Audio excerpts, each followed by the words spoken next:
Alright, and welcome to tonight's episode of The Devastations.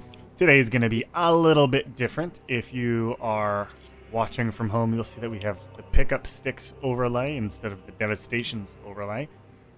We are 3 players down. 3 players down! So we're going to do a pickup game with our core characters, and we will improvise a scenario and have fun, because why not?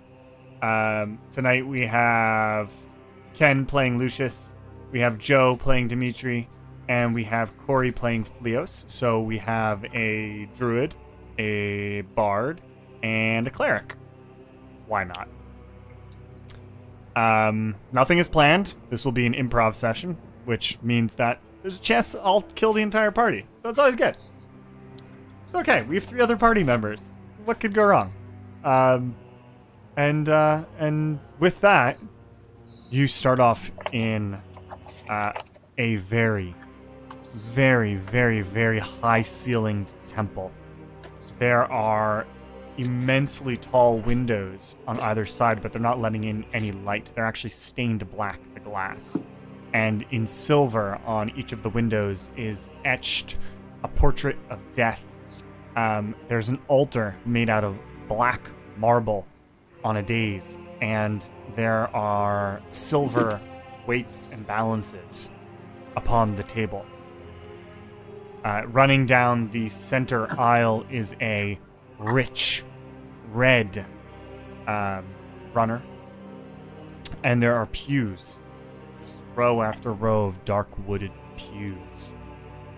You 3 stand there, and there is a priest going through some preparations. The room is heady with incense, just blue smoke rolling out of these bowls that are burning what, of course, Dimitri knows to be the incense of the dead, cedar and all sorts of other holy oils added. So it's a very rich, aromatic scent, very forest-like, but also very perfumed. And these are the rituals of the dead being performed. And there are actually bodies set out all over the dais, about 12 bodies. And the priest himself is a warrior priest of Sindrel. He wears silvered armor, and above that he wears his vestments. He has a long beard. He's missing one eye. There's just like a mauled scar all over one side. No eye left. It's just giant mess of scar tissue goes down into his lip. His lip is split, his chin is split, and you can see a section where, you know, the skin has grown over bone that at some point had been exposed. He has one gnarled hand missing 2 of its fingers, the other one's missing a thumb. And you know, he's in his later 40s. And he turns to you all and says, "It is good that you came." It is good to be here. Would not have missed it for the world. I do wish it was under better circumstances, though, when I gesture towards the dead bodies. Times have been trying. Sindrel is testing us for our strength, and he comes off the dais and he walks closer to you and holds out. He's clearly some type of higher-up bishop, and he holds out a silvered ring in a fist. This is not the type of thing where you kiss it. You kind of fists together, like, yeah. Yeah, fist bump. Fist bump of rings kind of deal, but it's a little bit more, you know, mature than that. Sure. Yeah. There's no kissing. It's okay. And gotcha. And he says, "Well met, brother. Have you come to answer the call?" Aye. I wish I would knew more about what the call was, though. You know, and he turns to Fleos and Lucius. He says, "Are you brothers in Sindrel as well?" I've learned some of Sindrel's ways in my travels with Dimitri, but I am a follower of S1E8, in fact. Why, wisdom to you then, too, brother S1E8. And you, sir, pointing to Lucius. If Sindrel keeps Dimitri keeping me alive, yeah, I'm a follower of Sindrel. He seems cool. Excellent. Are you did you just arrive to the city then?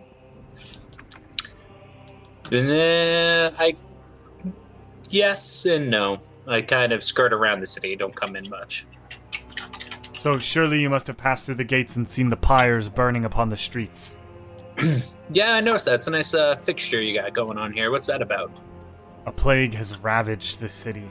A horrible, horrible plague. But it's unlike any that we've seen before.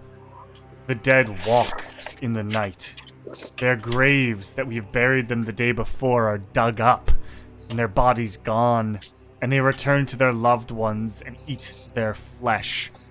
And he kind of makes like a quick gesture, you know, of kind of to Sindrel, and you can see that he's very disturbed by what's happening. Well, that does not sound natural at all. No, I concur. We don't know why we've been cursed with this, but we need help. Well, we will happily do what we can to get to the bottom of this. Just, you know, let these poor souls find their eternal peace. Excellent, brother. The war room has been prepared for you. You know, I was once a warrior priest of Sindrel myself, but alas, he saw fit for me to serve in other duties. But we do have what you require for your divine interventions here. All of the equipment that a person of your habit would require. And your compatriots, you must be hungry, and you'll need to prepare and be equipped as well, I imagine. I trust these fellows with my life. The city guard. Good to me. The city guard is overwhelmed. They all need divine intervention. A smiting like none before will be required to purge this pestilence from the city. Well then, suppose we have a work out for ourselves. Come, brothers. Come. And he leads you out off to a side area, and there is a staircase winding downwards, and it winds down beneath the city. And he takes you into the catacombs, and there's a massive oaken door. He pulls it open, and you can see that there are a couple acolytes there as well, and they're helping out. And that you enter a room that's circular, and it has many doors. And one door, the one that's opposite the door you entered, is equally large, and it's chased in gold and silver with writings all over it in Yelleth, prayers to Sindrel. And you see bones, kind of skulls set in little insets all around the door, and there are incense burning, and you hear chanting from acolytes as well. And there's a blade, a sword, just kind of a stone one, you know, not an actual one, above the door. And Dimitri, you've seen this before. You've seen this in some of the larger cities, and right now you're in a much smaller city. Let's give it a name.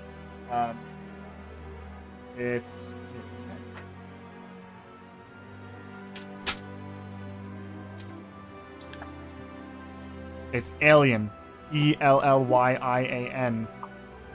You're at the northern provinces, very much at the edge of Yelleth territory. It is later in fall, so the first snows have begun to descend, and that has made travel extremely treacherous.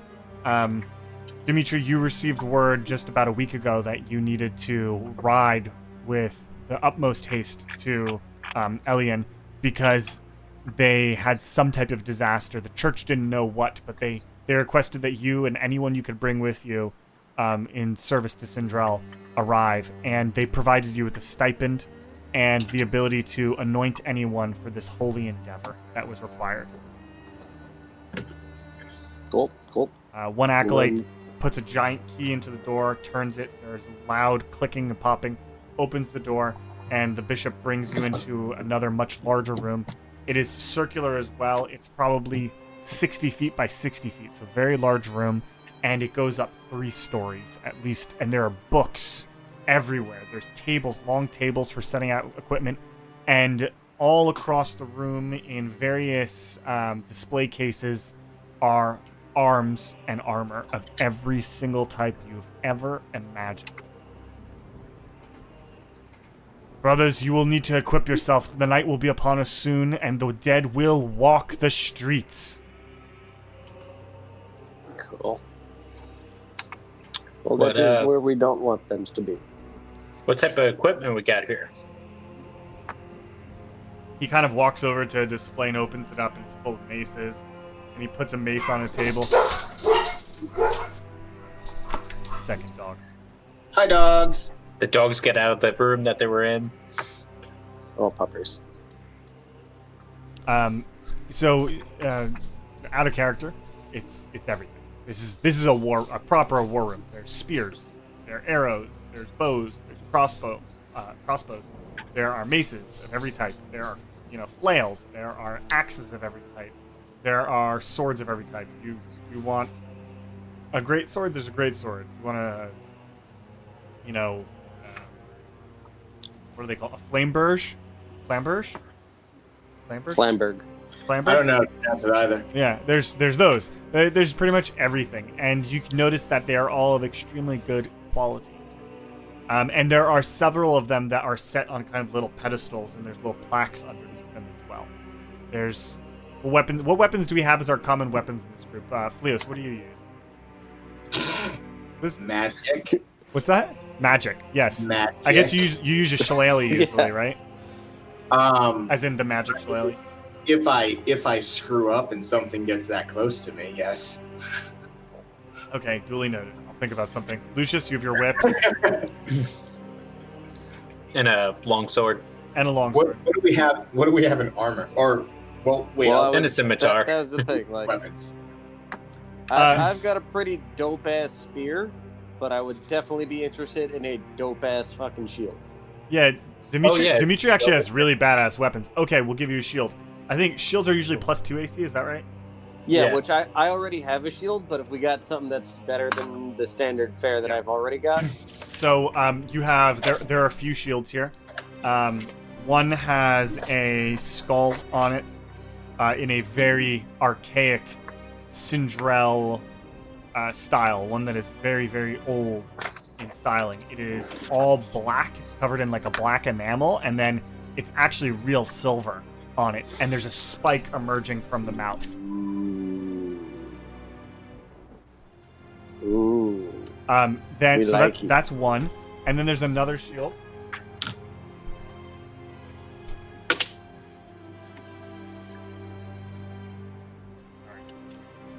Okay, there's a sorry, half a second. There's another shield that is a little bit more square. The first one is rounded. The second one is a little bit more square, almost like a Roman style shield, but not as big. Still good for one-handed, not overly large, still very much more maneuverable. And on that one are the merchant weights that are generally associated, merchant scales that are generally associated.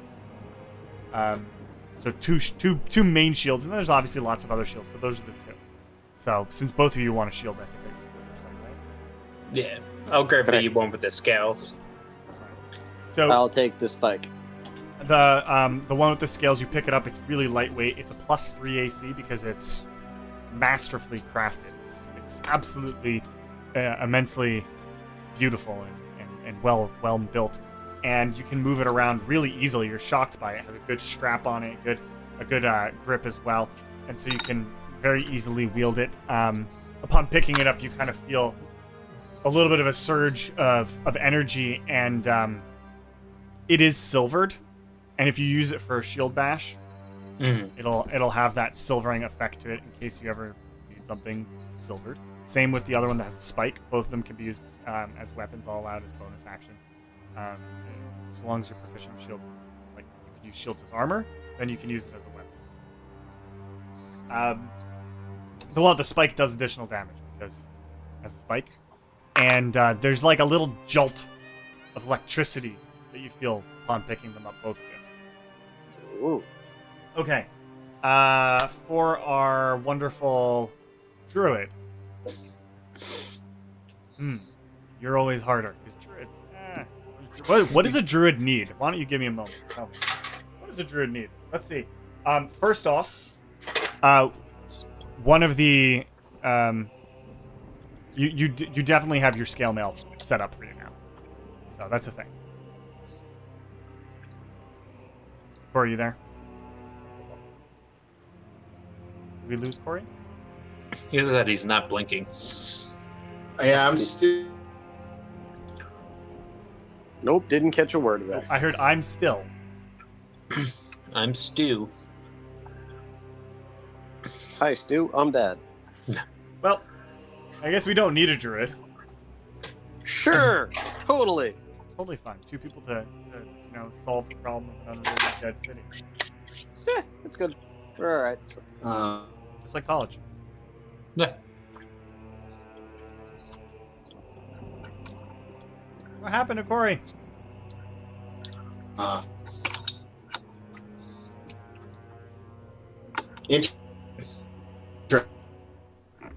Dude, you were doing so fine. Everything's breaking up now. Why? I can hear you.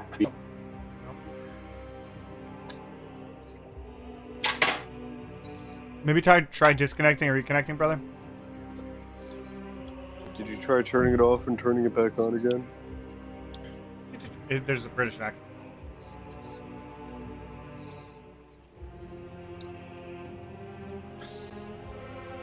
In the meantime, if there's any weapons you want, they are here as well. I'm good. I'm just going to take a minute while we're doing this and really focusing on my whip and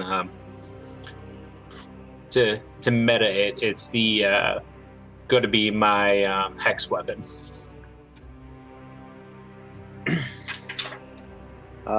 If there are any sort of prayer beads or ceremonial tchotchkes and bracelets and other armory to get me some more, healing capacities or just spell slots or any other type of things like that, Yeah, you totally find be looking around that.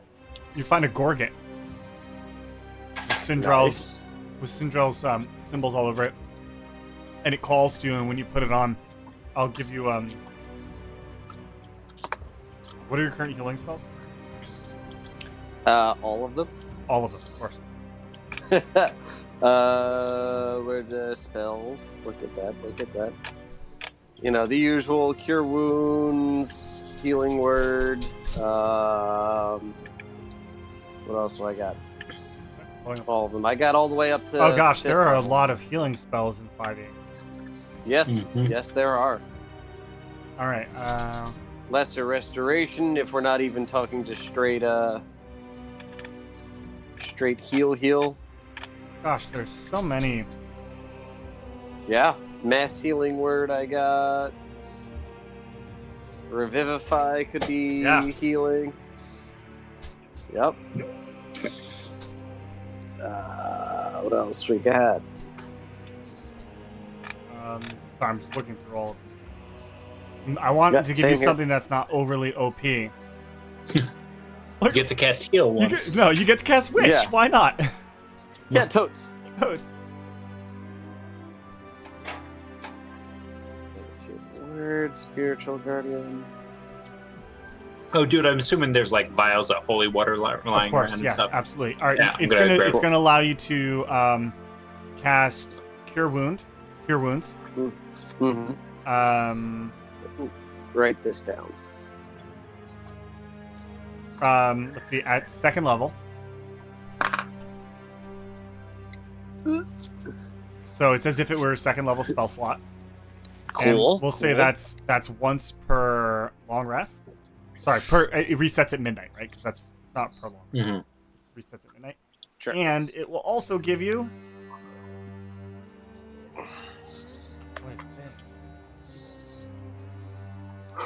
One You point like of big evil touch. things. I'm not gonna get that. Wow, that's insane. Wow, there's a lot of really OP healing spells. Yeah, this is why we stay alive so much, despite your efforts. Right? I try really hard. Explain. You do. I get worried every time I can't make it. And it allow you to use Vampiric Touch. I love that one. That is a good one that I don't ever get to use often enough because I'm always in the back. And you can do that. Yeah, that's once per day as well. So it gives you two additional spells. That's not Cool. That's cool. And that's just whatever regular level that Vampiric Touch is, right? Yeah, it's the 3d6 one. Yes, I believe that is what? Third level. Third level. Cool.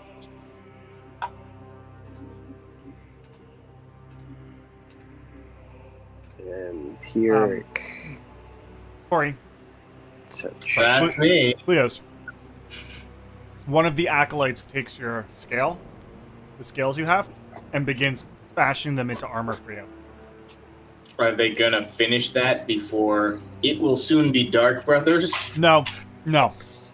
But you'll have it at the end of this session as the armor that you can use. Until then, they give you. What do you currently have? What are you currently wearing? Hold on. Sorry, I literally just loaded back into everything, so. On a meta side of things, am I actually going to keep that +3 shield?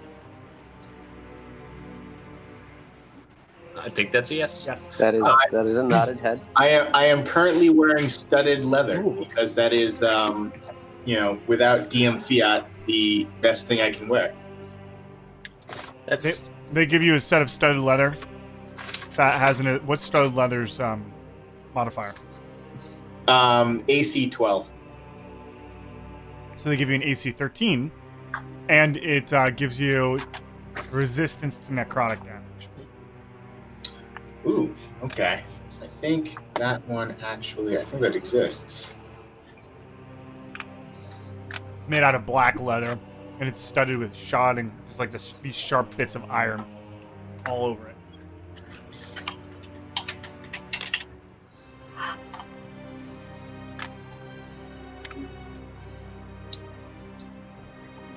And there are, there's all different vials and chemicals of different types. There's religious books. There are holy symbols, chalices. Lucius, like you said, there's holy water. Two things. To double check, this is studded leather of necrotic resistance. Yes.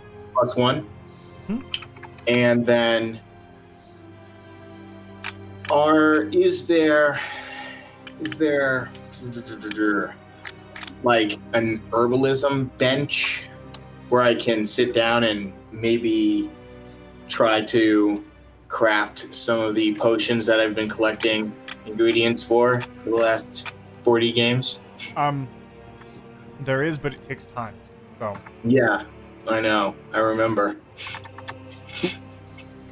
what? Do you have an herbalism kit? I do, but we haven't sat still long enough to use it. Yeah, you're not going to sit still long enough to do it either. Now, All right, that's fine. sadly. Is there another one of those +3 shields? Of course, if you want one. Yeah, I believe I can. How do you do? I think technically I can cast while holding a shield, so long as I'm not holding a weapon. But how do you do arrow usage or bow usage rather? I don't think you do. Now, Ken, that's an interesting question, right? Because what's up. technically, as a free action, you can switch weapons, right? It's included in the attack.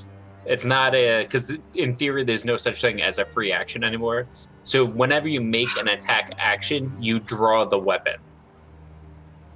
But So it's shield for is that a piece round. of armor. Yeah, and so it's Right. for that round. So, like, if you attack with a bow, for that round you have your bow out. Next round you could say, now I'm switching to this, and then make your attack. I believe it's either an action or a bonus action to don a shield because for it's a shield considered system. armor. Yeah, you can drop anything for free. So you can be like, I have my shield, I drop it, pull out a bow, which you can do, but then you would have to use your next turn to pick up your shield. Yeah. Because otherwise it would just be like, I shoot a bow, I put my shield out. Which it would be broken. Yeah. Right. I'm actually going to pull it up for you right now. That's right. I called you out, Link. Okay. Your scabbard makes no sense either. Shield, to don or doff is one action. Oh, wow. Oh, that makes sense. There you go.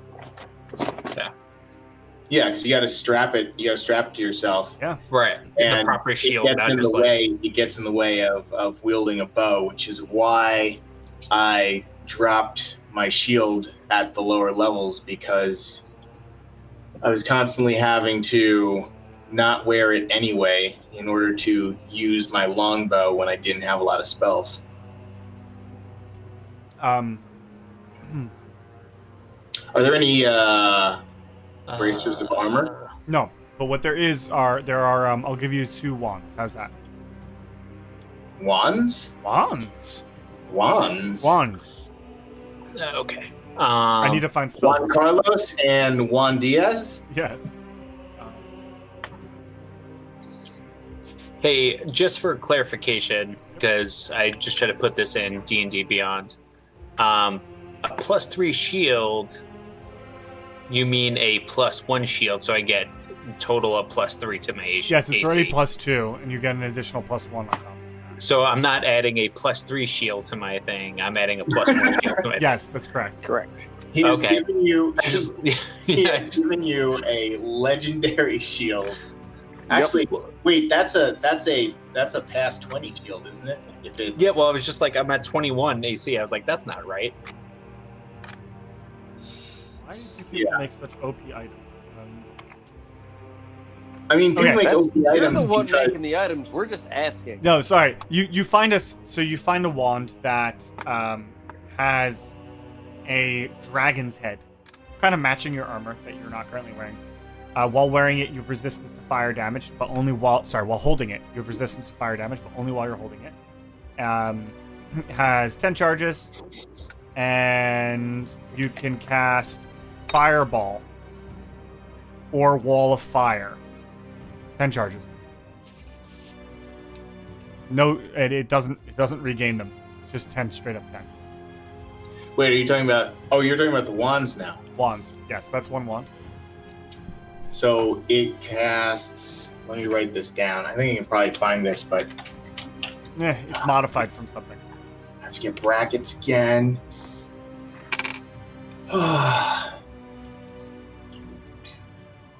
Sorry, that's my fault. I thought you were describing something that Lucius found. No, sorry. So I'm giving you 2 wands. So the first one is this Staff of Fire.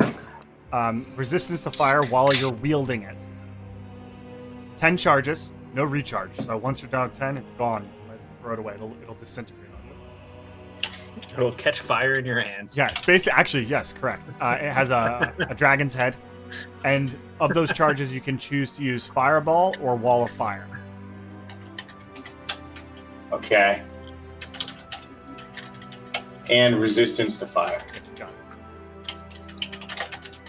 And then you find a second one that has like bugs carved all into the sides.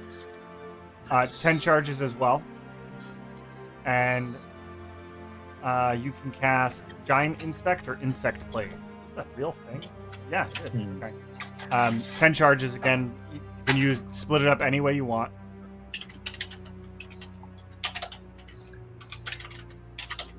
And while you use it, insects just start swarming around you. So like any insects that are around you will start coming over and like moving rhythmically, almost as if a little hum is emanating from this one. Does that have the effect of surrounding me and like a swarm of... Does that have any effect or they kind of conceal you a little bit. It mostly just freaks people out. It mostly just freaks people out. They hum Sandstorm while you're walking around. No. Oh, geez, that's awful. Can they sing? Can they sing like one of the lovely theme songs from from Kerrigan's story. That would be better. By the way, Andrew, if I have the shield forever, you probably want to update my AC is now 19 with the shield. Nice. Okay. Want to get to my spreadsheet. Cool. So, all right, gents. Any more prep work? That's it. No, I think we're good. Shopping episode over. Hold on. Why? Oh, do I have to attune to this? I do. All right.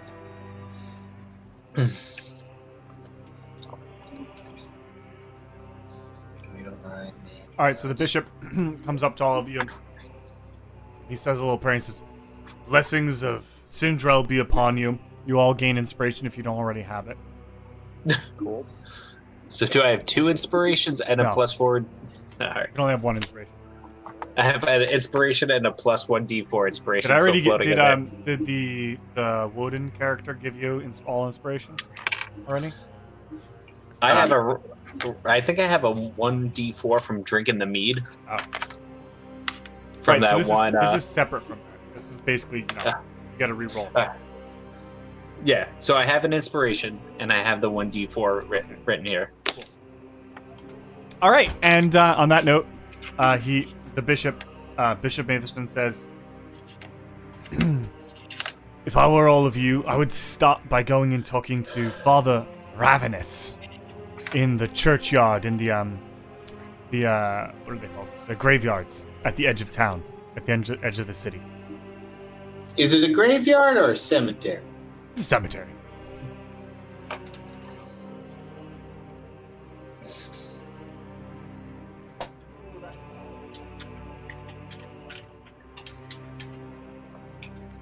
Anyway, Okay. he says this, he says, "But you'll want to hurry because night will be upon us soon, and the dead will walk." Yeah. Well, thank you for everything, and don't worry, we'll, especially with the help of this one, and I kind of shove Dimitri in the shoulder, we'll put this menace to an end. May Sindrel guide you. Your pleasure. Yeah, you And know, also you. and with your spirit, you know. Excellent. And with that, he guides you to the front of the large church. Doors open. You see the acolytes at this point are putting on armor and getting weapons out. People are beginning to kind of shuffle into the church for safety, and filling the pews. And there's a bell ringing from a tower top. And when you kind of get out to the streets, you can see dusk is upon you.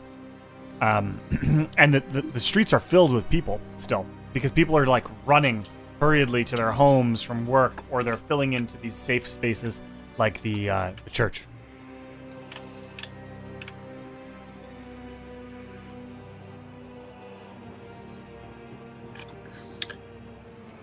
While we're walking there, I'll just lean over to Dimitri.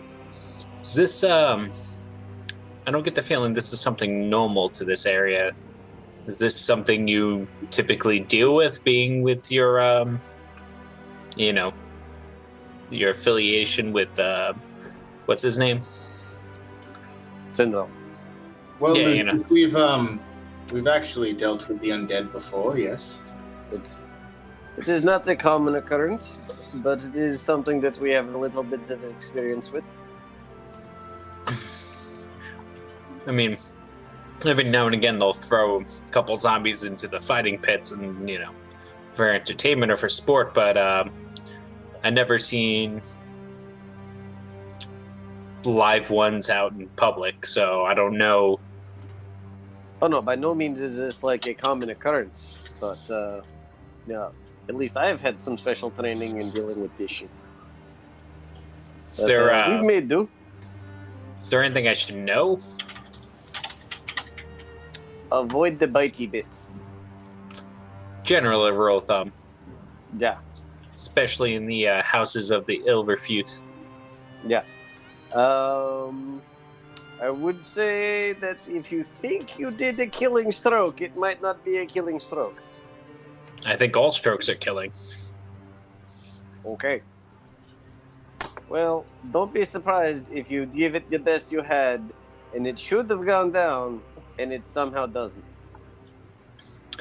yet again, things often said in the House of Ill Repute. I like where your mind is at, but we have significantly better things to deal with. All right. Well, and you, Fleos, anything to throw into this conversation? I know this is more of your bag than it is mine. Well, I mean, it's not really anyone's bag. And these things are an affront to Monahith, to Sindrel. Life in general.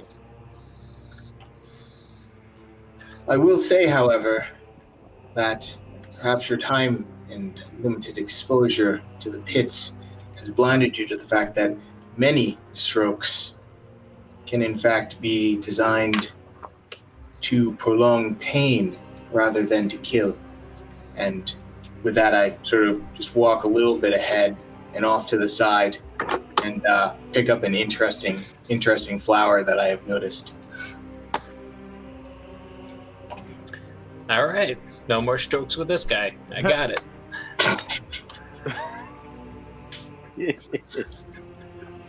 And I'll just start like spooling my whip around my head here, just absentmindedly. I'm also keeping an eye out and just sort of watching to see whether or not there are, any free bodies. What the general, I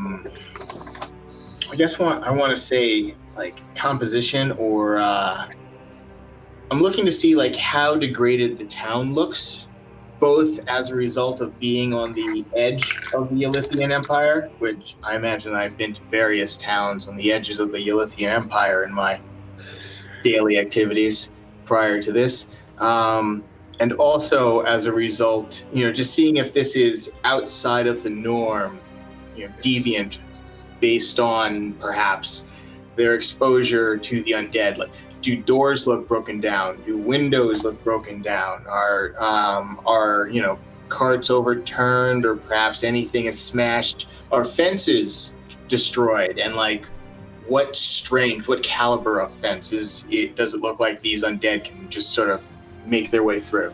Yeah, so you do see that the place is a lot less, so around the church itself, you notice that there are carts actually that have been overturned to kind of blockade off specific routes. And there's that area had a lot of people, but as you're moving away from the church, you notice that there are fewer and fewer people. And towards the church, you had seen a lot of city guards, and they'd been clustered in groups of 4, 8, 12. And now you don't see them at all, not even a single patrol as you're moving further away. And even though there are nicer homes still there, a lot of them have been boarded over, as if this has been going on for many days now. And there are claw marks on the walls. There are even the occasional, like, you get a whiff of something, and you look over and you see like a hand just sitting there, just on the cobblestone, unmoving. And the city itself looks like it's a fairly nice city, so it's not like this is some wretched, squalid area that you're in. It's just, it looks like it's been abandoned for a few days. Things are overturned, and even then, some people have taken the opportunity and clearly taken advantage of that opportunity. And you see boarded up windows that have had the boards torn off. So maybe humans? Probably humans who did that? Maybe? Mm-hmm. Maybe the undead, but you can't be certain. Of the graveyard itself, does it look like there are a particular concentration of where the undead are rising from the graves, or is it just random sporadically throughout the graveyard? So you get towards where the graveyard is, and you see it's built on a hill within the walls, and there's like an iron wall around it, like a picket fence of iron around it. Yeah.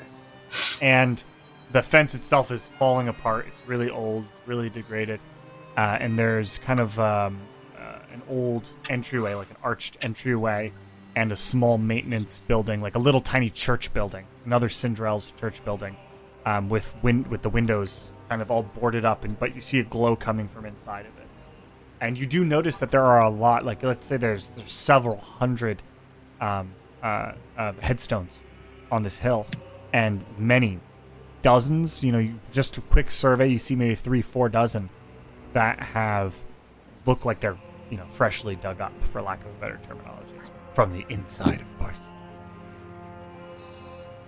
Yeah, are those freshly dug up graves like concentrated in one area, No. or are they sort of like just spread out? They're just spread out. Gotcha. Well, that makes a plan of attack a little bit harder. If these things can just spawn at random.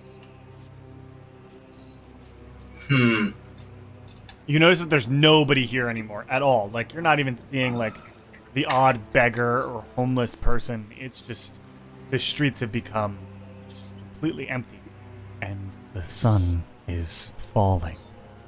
The sky is just this blood red, this absolute blood red. Dimitri, Well, that is a good sign.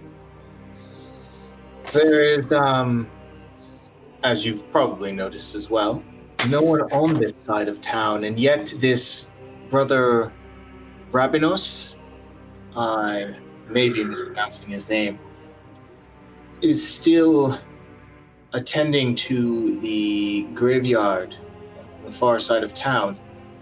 Is this a normal station for priests or paladins of Sindrel?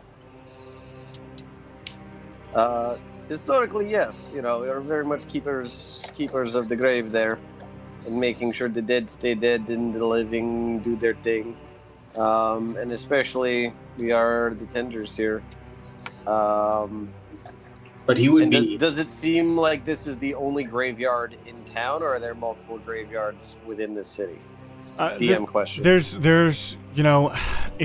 it's not a very large city. It's pretty small, but it's possible that there's at least one or two more, especially because they aren't always associated with Sindrel. Especially this far out Right. on, for lack of a better term, the frontier. It's not really the frontier, but you're almost to the frontier lands, right? So there's probably a couple other religions represented here that also have their own small ceremonial plots. Gotcha. Okay. All right. Well, I mean,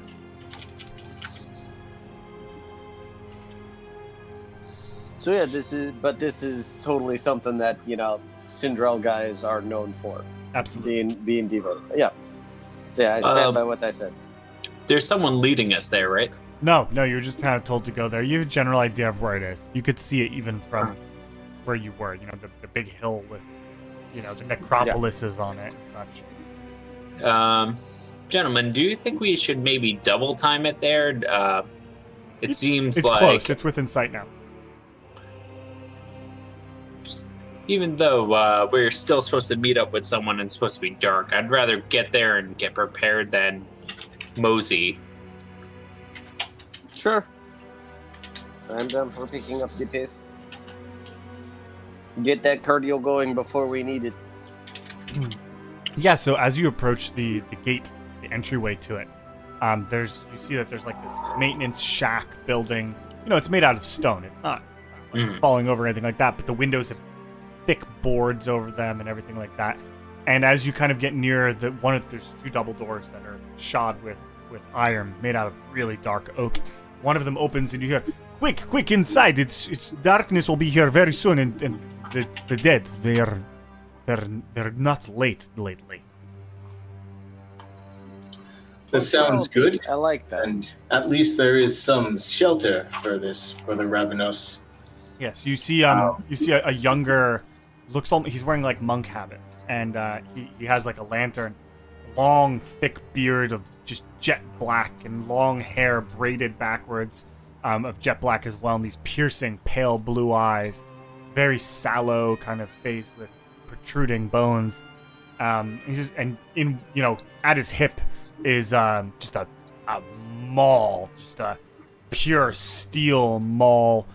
With like little tiny sharp edges all over it, little tiny like sharp protrusions on it. Almost like a morning star, I guess then. More like a morning star. And and he says, come quickly inside, my brothers. As I enter the doorway and I hold it for Lucius and for Dimitri to enter, I will ask Brother Rabinos, hello and well met, although unfortunately timed. Is it just you here? It seems an noble but odd act of volunteerism on your part to defend the graveyard, the initial site of this plague, by yourself. It's come. We'll talk inside, but I must barricade the door before the dead walk, or they will overrun us. It is. I walk inside as soon as he starts to even motion me. So as soon as they're through, I'm already like helping him close the door, and I will help him barricade while we continue this conversation. Excellent. So inside are several. I quietly add a little extra prayer to Sindrel, the prayer of warding on the door. Perfect. So like he shuts the heavy door, and there's a big just kind of barricade that kind of goes in place, and like a nice crossbar that settles in really well. And you can see that this was actually meant to be fortified. And Dimitri, give me a religion check super quick. Sure. And Lucius, you can do your bardic knowledge check if you'd like. Religion. Crap. 13. Oh, that's good. That's good. 11. So, Lucius, you're kind of like, this place looks really well defensible and like it was maybe built for this. Dimitri, you know that, historical is a funny term. It's more like in the history of the religion.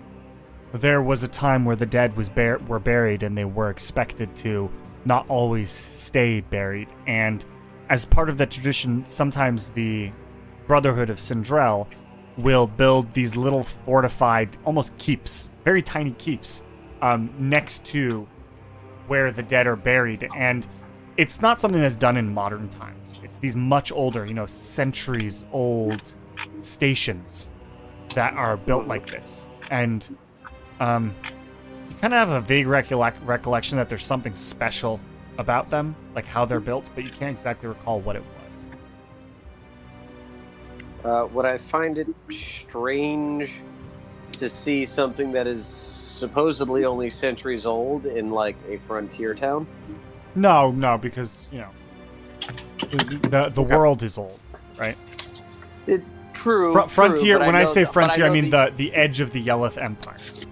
Yeah, and I know that the Empire is always looking to expand its borders. Okay. So the brother looks at all of you and says, welcome. I can tell by your arms and armor that you are sent by Bishop Matheson. Is that correct? Yes, it is. Indeed, brother. I wish you'd come earlier. We could have walked the grounds and talked more, but very soon the dead will be walking, and you do not want to be out there when they walk. They walk in mass. Yes, and again, how is it that? I suppose somebody has to be here, but by themselves. Oh, well, I'm, of course. Come in, and so yeah, the room. It's one room, right? And you can see like a little section with a cot set up where he sleeps. There are tables laid out covered in books, just absolutely covered in books and bones and jars.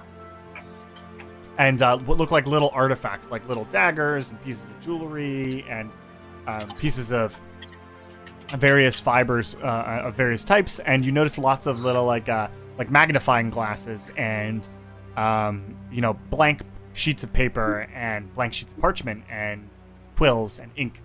And there are candles just kind of set everywhere, and there's like a little bit of a yellow glow going on in here. And at one end, there's a little bit of a hearth, and there's a stew bubbling, and you smell like the heady aroma of an herbaceous ale as well. And you notice that there's like large flagon over to the side and like a cask that's recently been opened. He says, I'm a brother of Sindrel, and not all of us serve in this gentleman. And he points to Dimitri in his very distinct and important role as an enforcer and a warrior of Sindrel. Some of us are, I carry this weapon, but if you were to ask me to use it, I would not be the best. What my job is as a chronicler. I keep track of what's happened and what's happening, and I write papers of these thoughts down. And this is my station. I was put here to obviously tend to the dead, provide ceremonial services, but more importantly to study the people that came here before. You see, these graves here are very ancient. We're only a week ride from the Holy Lands, right? The Holy Lands are very close, and so I'm a scholar of how you call it, the Devastations, if you've ever heard of them. I'm very intrigued by these things, by how so many people in one short time span could die, and upheaval of empires and all of that.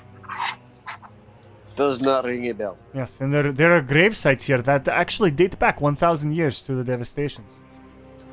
None of those are disturbed. Surely, even if there were fell magic, surely there wouldn't be anything left, even bone.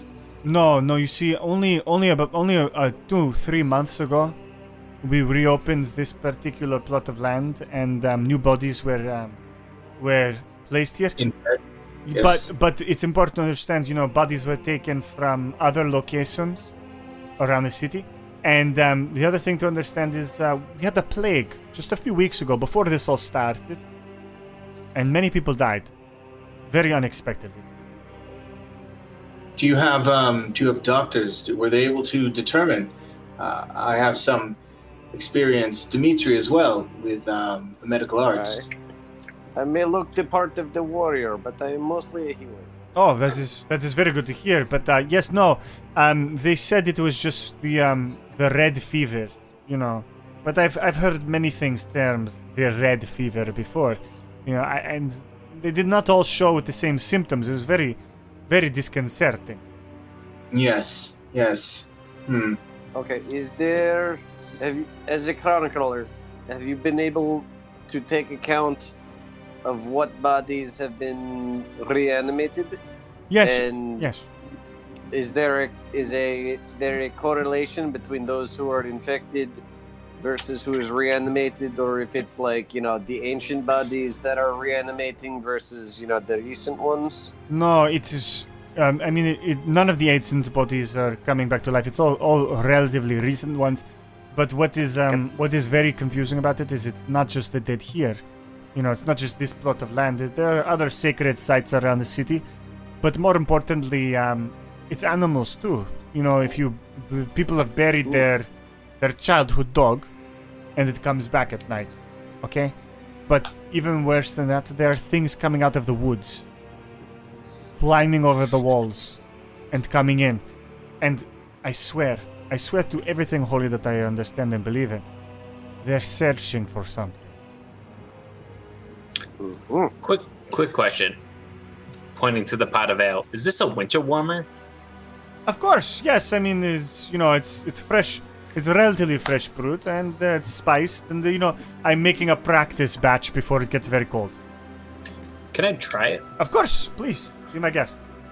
While I'm looking for a tankard, I'm like, also, just quick question: did you unearth anything recently that was kind of like, oh, check out this cool shiny thing, or like, you found a crypt that you haven't known for a while?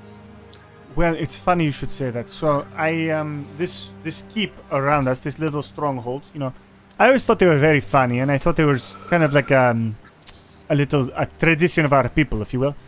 And I found these, and he lifts up the bunk that's kind of like set there, the cot, and he kind of turns it over and sets it against the wall, and carved underneath the wood is a whole passage in Yeleth, and it says something along the lines because it's ancient Yeleth.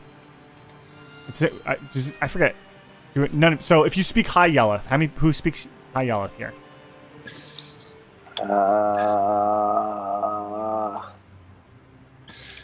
Not me. So just Fleos? It comes in handy when trading. So the rest of you can kind of pick out some words and phrases. But Fleos, you specifically, you see it. It's a little bit more of an ancient version of it, but you can kind of get the gist because it hasn't actually varied that much over time. And on it, it says,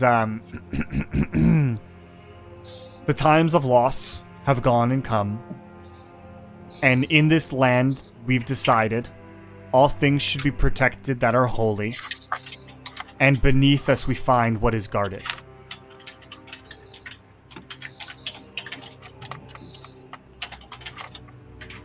Wait, can you read that one more time? Absolutely not, because I just made it up on the fly, so I don't know what I said. All right. Well, there's like a 5-second delay. Let me go over to the stream. You're gonna have to wait until this gets posted on YouTube. Yes, and then you'll write it again. So I found this, and I was thinking very funny things about it, and it made me wonder, kind of, what is beneath our feet. So yes, I have been looking at some of the graves, and and that's part of my research before, but it made me wonder, why are these graves on a hill? Have you thought about that? Why a hill? There are other cultures that use hills for other things. And anyway, it's just something I've been mulling over, so I haven't found anything specific to it, but, it's a thought. Does the hill have a particularly good view of anything? No, not really. I mean, you can see some of the city, but nothing in particular or anything like that. I looked at star charts to see if it aligned in any astrological things, but I don't know. Maybe I'm overthinking it. Importantly, do you have any ginger? Ginger, of course. Yes. Look over there, and that's sack needs right a little there.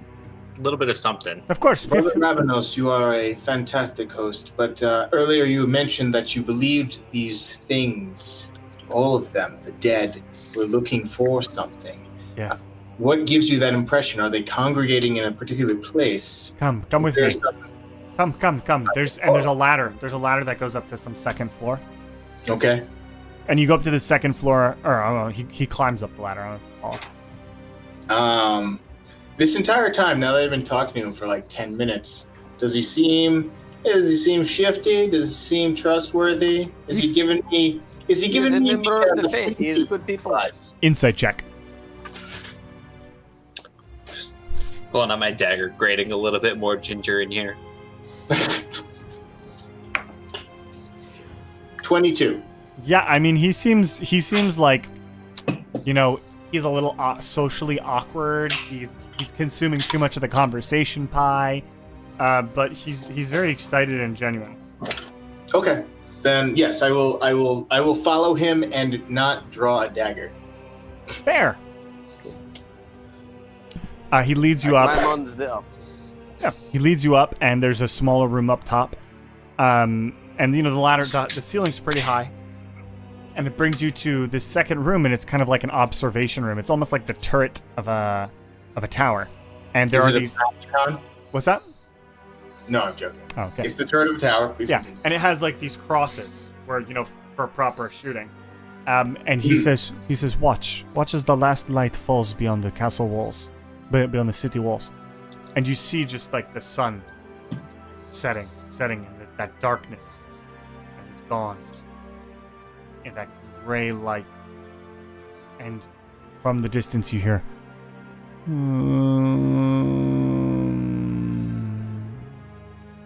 and the first hand kind of and a body rises up very, very unnaturally from its grave, hand emerging from the ground and kind of thumping and then pulling its torso free, and it worms its way free and rises up and releases another. I keep my eyes facing forwards and not just looking at this one body, but looking for other bodies and looking for other smaller things, stoats, badgers, crows, what have you. And I say to Brother Ravenos, they only come out at night.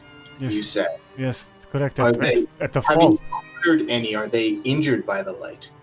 I've never tried intervening with them, honestly. Well, I'm an In the academic. morning. have the guards. I meant that generally. Yes, the guards. You know, when this first started happening, the guards tried to confront them, and they decimated the guards. They decimated them. And afterwards, the guards started setting up. I'm sure you saw the wagons on your way here. They call them the moving walls. But the problem is they keep moving more and more away from the graveyard as the guards lose more and more of their numbers. What happens to the undead come sunrise? Some of them will return to their graves. Others, they will stay wherever they are. So if they enter a home, they'll stay in the home. They consume the flesh of those who may be there. And the people who are there will then turn again. So right now, what you see in front of you, it's only the tip of the iceberg, my friends. I climb up the ladder. During the I day, think ginger is just the thing you need. Are you handing him a mug? Is that what happened? Yeah, oh yeah. He takes Let's go. He takes a long draw, and it's like on his beard, like that. He's like, "Oh yes, you're so right. I could see that it would age very well. Come, please see. This is not something you will probably ever see it again in your life." And he kind of looks around. He's like, "We are safe here. This is very well built, but I would recommend that we all stay very quiet. The first night I made too much noise, talking to myself excitedly, and I didn't even know they were going to be here. I was banging on pots, making this ale, and they scratched at my door for the entirety of the night, and it was terrifying, hitting at it, slamming at it. It shook to its very core. But I've observed overnight they all begin to congregate and search. They go from house to house. Even the houses they've been to before, it's like they're looking for something that they are driven to find.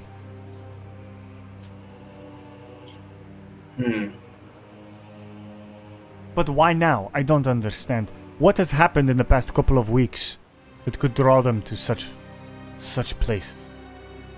And how long has this is obviously a big city. How long has this city been here for? How long have we been recently inhabiting it? Yes, well, I mean, this city is nothing new, Elian is over 1,500, 2,000 years old. It's been here for a very long time, It's not that it's a very important city, but it's ancient. Absolutely ancient. Okay. City built upon city, that kind of thing. I'm sure you know of this phenomena. Gotcha. It's mostly been human the entire time, too. Of course, it's yellow. Yes, well, the Yellowth weren't always the Yellowth, Fair. And you notice that, so in this smaller room, there's like a tiny circular table. There's a notebook on it, with like hasty scribblings, clearly his. And like an empty mug next to it. And you just kind of can tell this is where he's been hanging out at night, watching them and observing them. You said they're moving closer and closer into the city? Yes. Are they...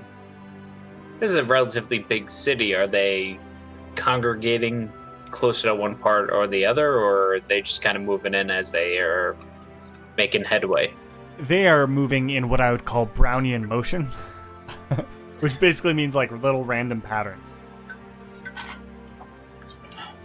Who is this Mr. Brown? A scholar of some very important repute, 100 years ago or so. Sure. Sure. I have a book of his if you would like to read it. Perhaps another time, when there are less pressing matters. Yes, it's on vector mathematics. It's very interesting. And you said this is not only coming from our graveyard here, but from the other graveyards in the city as well, correct? That is correct. That is very correct. But Okay. what I can't understand is what is causing this. I don't think it's the plague. There was nothing magical about it. It was just people dying. This happens. It's nothing unusual. I don't know. Just don't know. Well, do we think it's something out there is waking them up? Or something in here is what they're looking for that's waking them up? I mean, if they were looking for something, I don't know. It's just so strange, isn't it? This is not really within my skill set, gentlemen. You point me in the direction, I'll try to kill as many as I can, but what do you guys think? Well, the other graveyards in the city, are they also built upon hills like this? No, this is the main one, and I've seen some of the undead from the other graves coming here, in fact. So they are somehow trying to converge on this place. I don't know if you would say converts, but a lot of them. I mean, certainly, you see, we have many dead here, or we Right. had many dead here. Now they walk the earth. Okay. This is very old. This area right here. This is, in many ways, this is the beating heart, or the ancient heart, of the city, right? Right. Do we have records from the oldie days? Most of them Or would be. what? Most of them would be at the church, so you will not be able to get to them until morning. Fair. Well, keep in mind, perhaps looking at for the answer of like the origins of this cemetery and why it was placed here specifically. Well, we do have. why I do know that some of town- that. Like this. First off, this town was created for trade purposes, like many others. Sure. But this particular place was picked because there was a grove here of trees, a very tall trees, that were considered in their time ancient, as was, at the top of this hill. And it's said that their roots flowed all the way through the earth to the other side. Mythos, right? It's just a story. But these trees were sacred that were here. And that is why they started. This is the first church, right? These keeps, this little keep right here. We say that they were built to keep the dead at bay. That is the ancient story that we tell now. But Sure. if you look at the historical records, this was the first church of the community, and it was not to Cinderella. We like to pretend, but it was. Let's face it, not to Cinderella. Okay, to some primitive god, or gods, or creatures, or cult of some type. I'm certain. It's just been repurposed throughout the years. Have you you said this place is old. Is there Yes. catacombs to this place? I've never looked, but there's no obvious. If you look downstairs, you do not see like a door going down like you would inside of the church, for example. Not that I've seen. Is there any parts of this cemetery that wasn't touched, built over, as it would have been? I mean, they're the graves, right? So you have headstones that are very ancient, so ancient their names on them have worn away. Their names and symbols. You haven't disturbed any of those graves. No, of course not. We have the occasional one that shows up that washes away or some such thing, and I will do a proper scholarly investigation of them, but I've not found anything too critical, Many of them actually were robbed in the past several hundred years, so there's very little left in them. Plausible. Interesting. All right.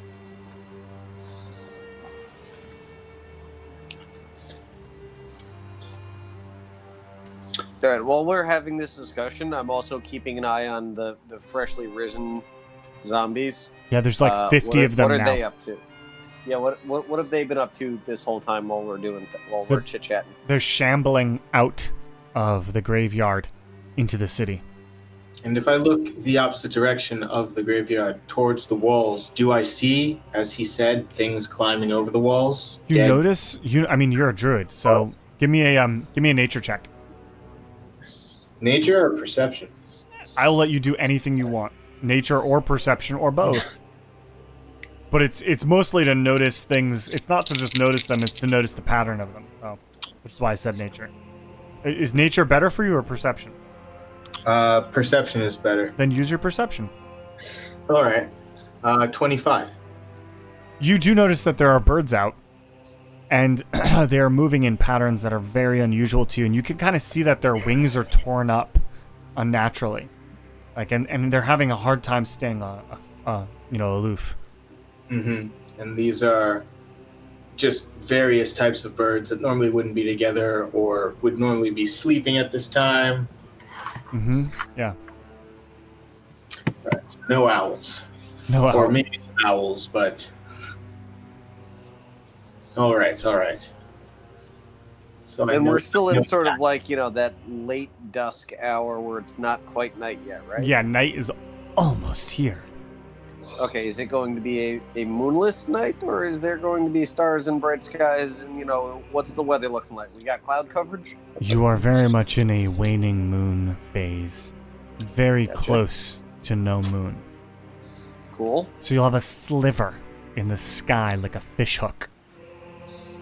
Excellent. Is there, precipitation on the rise?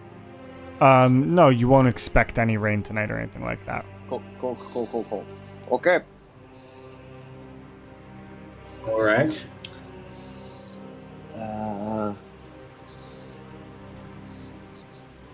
Brother, you chronicle.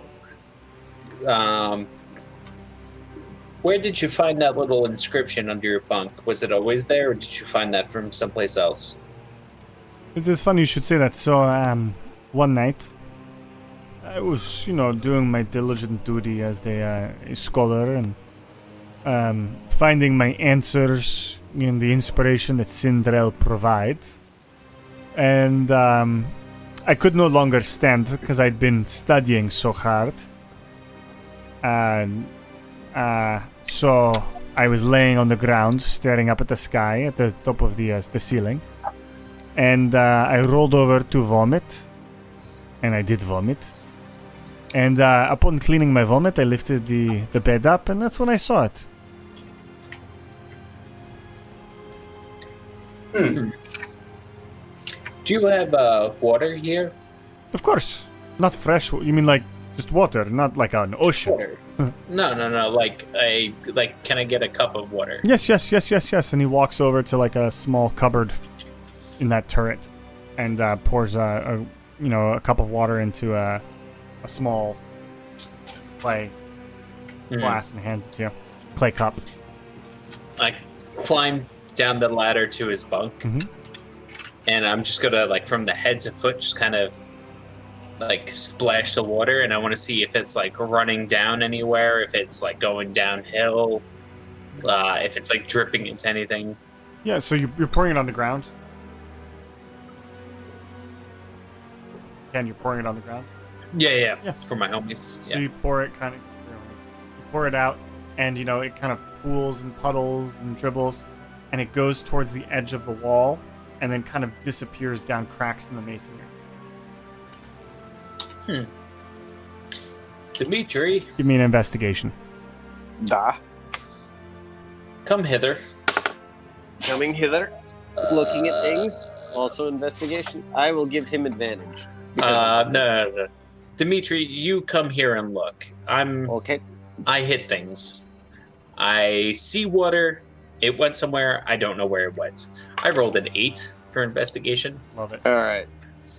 Well, you then have if the I'm eye. looking at it, You look. so I look at it. Investigation.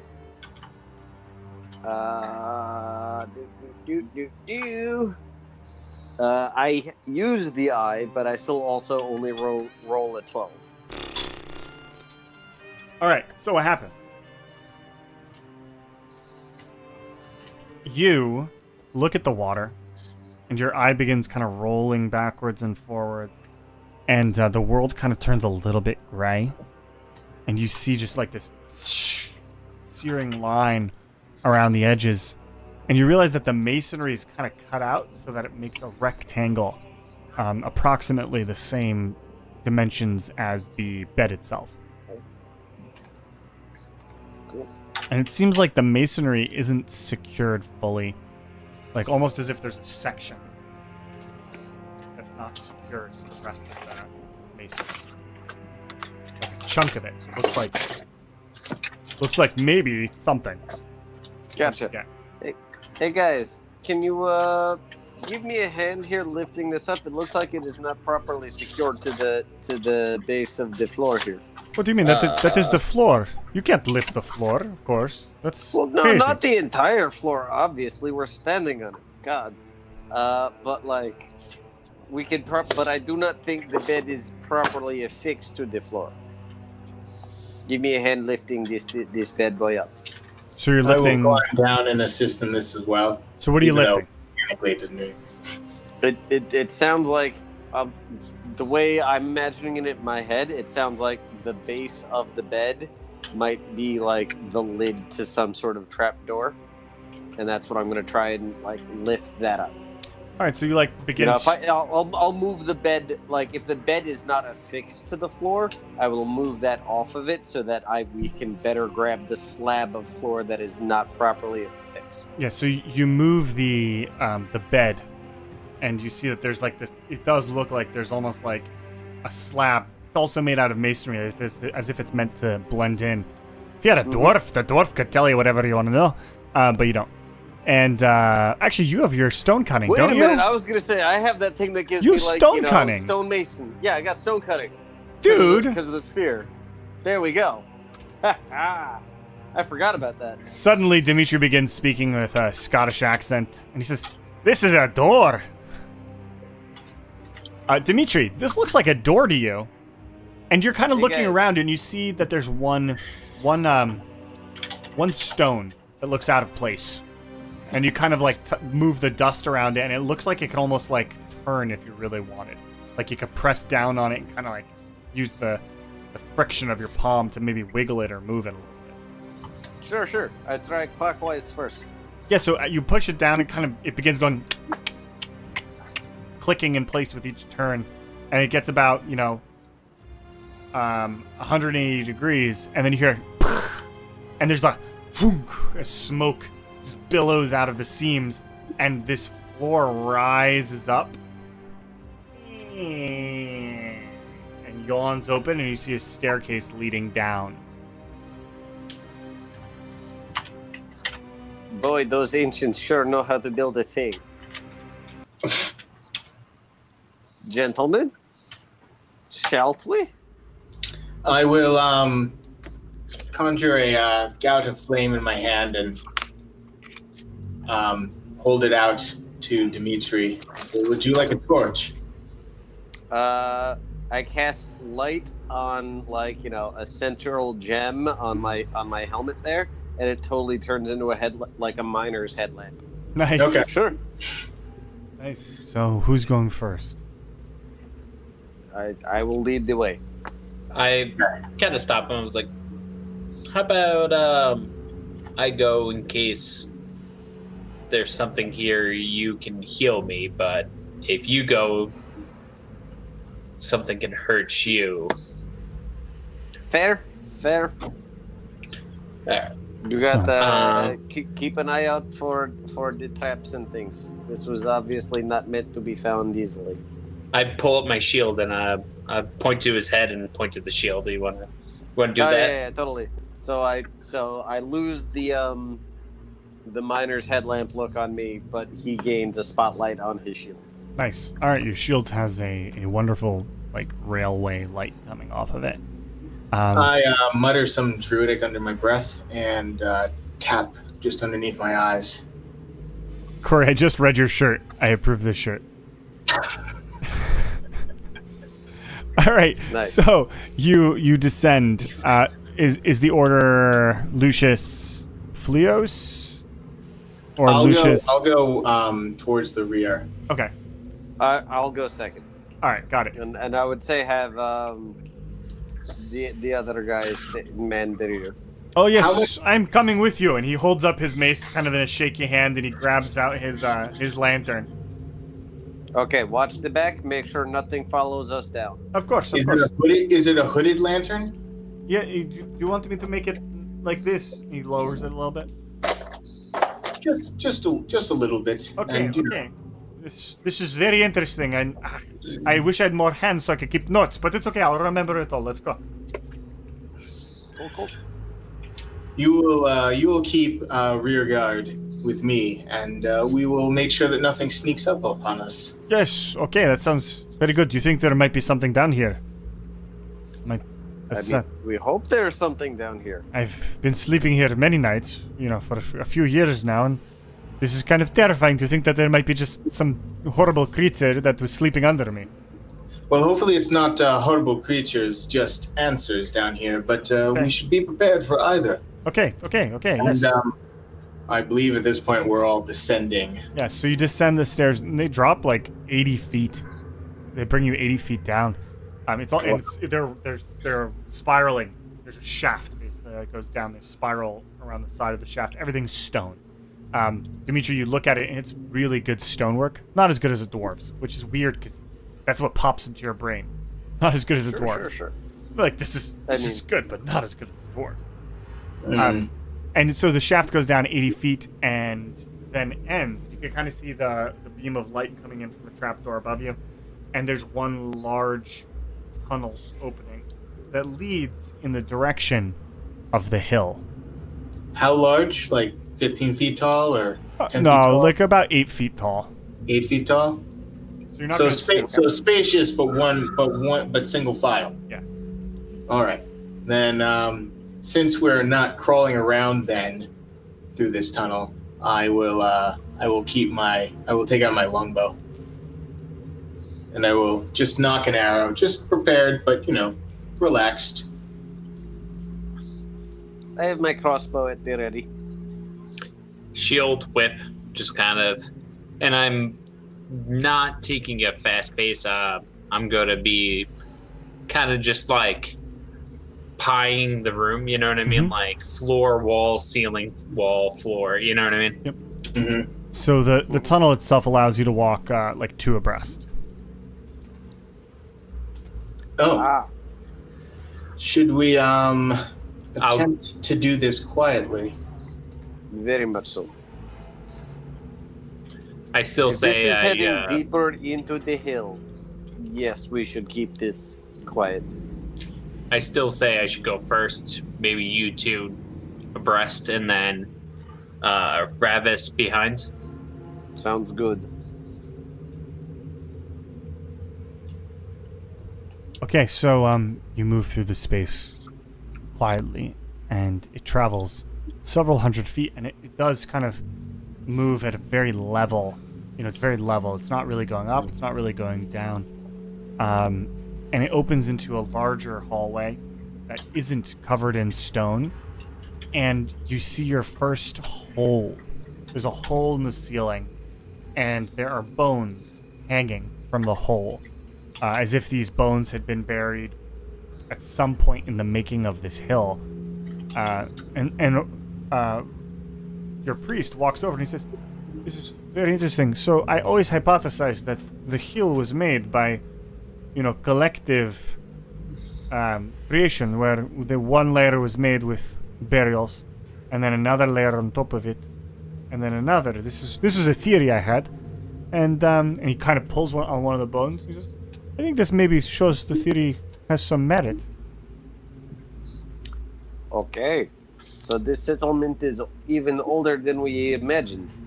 Yes, well. Does this look like, hey priest, does this look like they died of old age, or does this look like everyone's been sacrificed here? That's a very funny question. I can't tell. It would take a very long time for me to look. And he looks at the bone and says, "Oh shit." And it's a femur, and he holds it over, and it has gnaw marks all over it. Like, it looks like something's been, like, biting at it. He's like, these are human teeth. Are they fresh? Oh, no yes. marks, or are they ancient? No, they're very fresh. Oh boy, oh boy, oh boy. Quickly just scanning around, making sure nothing's coming up on us. Yes. Can I hear anything in this long, echoey tunnel? Perception check. Me as well. Or Same. 26. 7.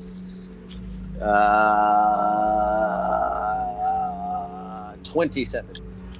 This dice is going to the fuck off pile. Dice jail. So, Dimitri and Fleos, off in the distance, you hear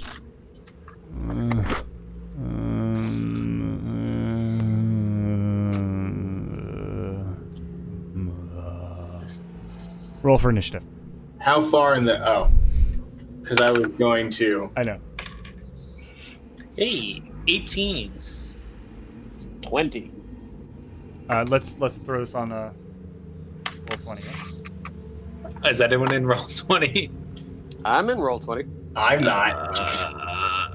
Roll 20. Hold on, I gotta reboot roll 20 because It's roll 20. Because it's Yeah, roll 20. I think roll 20 is what crashed me before. I had roll 20 open, and when I restarted my machine, I did not reopen that window. That's fair. I mean, also, my laptop is, 12 years old. Also, roll 20 just sucks balls. My machine is newer, but I mean, I'm also running it in Opera on Linux, so it's generous of me to say that they've done any optimization of roll 20, but it definitely hasn't been for Opera on Linux. Yeah, it definitely runs worse on Linux, and it makes me very sad. Did you ever check out RP app. tools? Yes, I use it. Somebody else uses it. I mean, I'm probably the other person that uses it, but you should check it out. I think you would like it. I'm not a fan. No? No, we can talk about this offline. Yeah. Before I Offline, I'd be SHIT interested on in your opinions, but offline. Yeah. Okay. Make sure it's rendering nicely.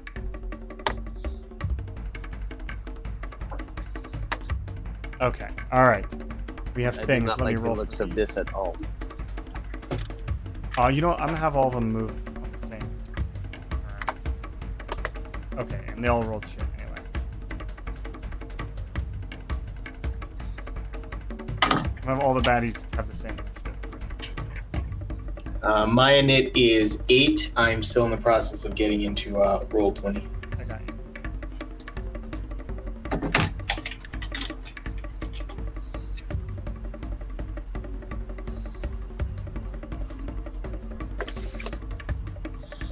Oh, I should roll for father. Ravenos? Ravenos. Lucius, what'd you get? 18.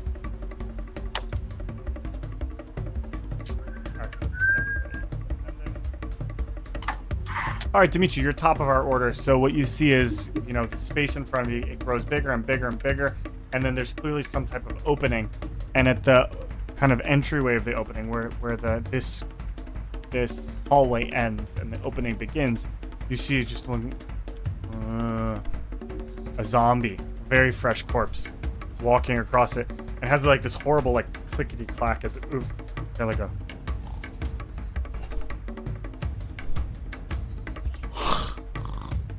And it looks like you've seen zombies before.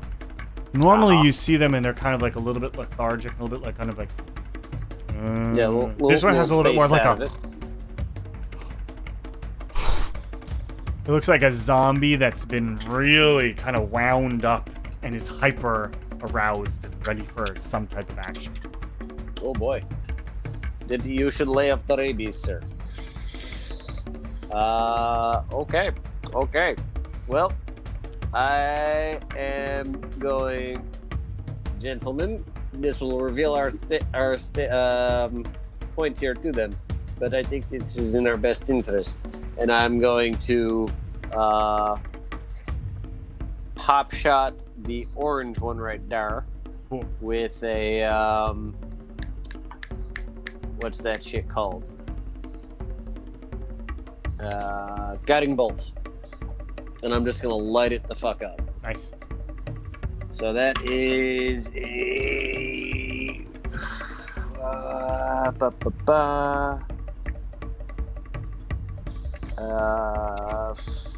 14 plus 9 is a 25 to hit. That definitively hits. Also, 14 plus Yeah. 9 is 23, but that's okay. Hey, I can count. Honest. Okay, so that was a guiding bolt. So that is 4d6.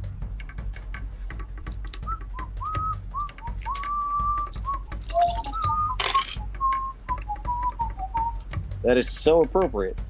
Okay, so that is 10 points of radiant damage, and the next attack is at advantage because it is lit up like the fucking 4th of July. All right, yeah, your bolt shoots off, slams into the side of it, bursting a chunk of skin away, and it goes... and eyeballs like hanging out, and its face is all decaying, and it clearly sees you now. Oh yeah, but we see it, and that is all that matters. All right, anything else? You're gonna close distance? I am going to go. I'll go 15 feet up, and just sort of like interpose my shield between me and them. But Lucius. that obviously not take a defensive action because Right. I took my action. Yes. Lucius. Why is it not working? It doesn't like you. Yeah, I know. I'm gonna move to here because I don't like Dimitri trying to be a hero. And I'm gonna see the big one glowing, and I'm just whip back my This whip. this one's the one that's glowing, right? Yeah, Correct. Yep. Yeah, it's just the first one that I saw. Gonna And crack but I'm hoping that glowing radiance sort of shed lights on the shit behind it. Mm-hmm. Pull back my whip and just crack and shoot a blast of Eldritch energy out of it. Nice. First is a. I have to actually look up my spell attack modifier. Unnatural 20, but it's at advantage, right? Because it's glowing. Mm-hmm. Not a critical. All right, so a natural 20. That is a 10. 10 on a D10. Nice. And then I crack my whip back again because I get to do it twice. 21. To hit? Hits. Yeah. And a 3. 3 damage. Yeah, you crack your whip and send off 2 shots, and they streak across it, sending, bits of flesh shooting off. And looks like you did some reasonable damage. And I'm just going to lean over. I'm like, fuck. All right. Never mind. I'm just going to lean over to, I forgot I can do something. Lean over to Dimitri. I'm like, Dimitri, please step back. I need you to heal us if you get hurt. Or if I get hurt. Da. I And that's can the I end can of also help in that regards. I've studied human anatomy very extensively, and Good. with that,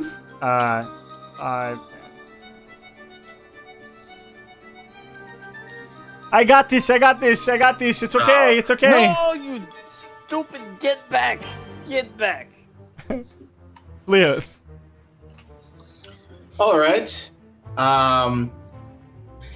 Having familiarized myself with the new procurements, and also familiar with this spell because I normally hang out with a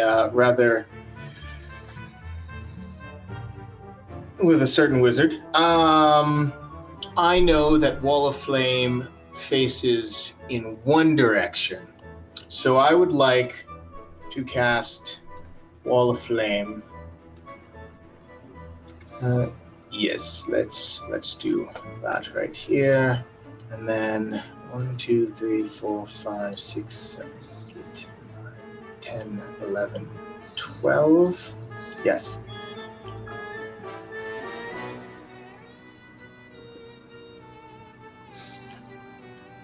This looks terrible, but what do you want from roll 20? I love it. It's okay. It's good. It's good. We get the idea. Yeah. So I'm going to just put the wall of flame.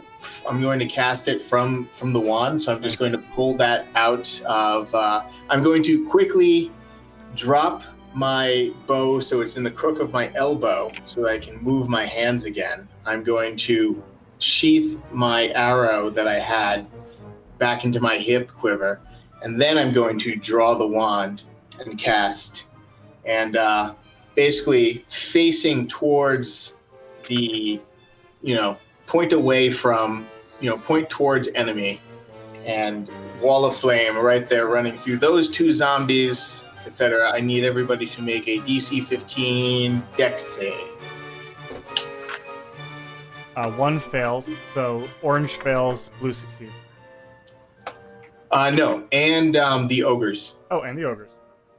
Yes. There's anything that is proximal or inside of it. Green succeeds and orange fails. Actually, let's just switch it up. So both oranges fail, the other two succeed. We'll keep it that way simpler. Okay. Then let me just pull. Sorry, this is not usually a spell that I have, so I do not remember offhand everything about it. It's all good. So let's just pull that up, and yes, okay. Should have pulled some more D8 out in advance, but I did not. So half damage for anybody who saved. Cool. Oh, that's terrible. That's better. That's really good. Oh wait, one of those is cocked. That's cocked. Okay. So 23 damage for anyone who failed, and half for, and 11, I guess, for anyone who saved. And then I just concentrate on. Is this red? That. Is this red one included? No, they're too far away. Okay. And I'm in the process of looking up whether or not one can walk through it and shoot through it and stuff like that, because new spell, who dis? Okay, it's all good. Anyway, the flames roar to life, ripping apart the scene. Many of the zombies catch fire and begin burning and padding out. They look. I pretty beat believe up. they can walk through it. They're just going to take the damage going through it. That's my understanding as well. I'm just double checking. I want to see if they automatically fail the save for walking into fire. Deliberately. Yes. Let's just make it yes for simplicity against these zombies. All right, Okay. Leos, anything else? That's the end of my turn. The only other thing that I do is I shout, Ravenos, get back. Oh, should I not be doing this? No, you It's shouldn't. very dangerous up there. We deal with these from afar. 10, 15, 20, 25, 30. This one's going to get flamed, so if you want to roll... I'll just give it the same damage. Let me just see if it succeeds. What was the DC for... Oh, it saves. So I'll give it half damage. Okay. 30, and then 5, 10. All right. So we decided that you can save while walking through it. All right. This one is going to go... Let me look up stats. Yep. Does it make the save on its turn? Do you know? It says when it enters the area. Yeah. Or when it goes through. So yes. So it needs to make the save again, is what we're saying? Yes. All right, Yeah. It'll take half damage, and it is... And then... Aw, did I get out these dice for nothing?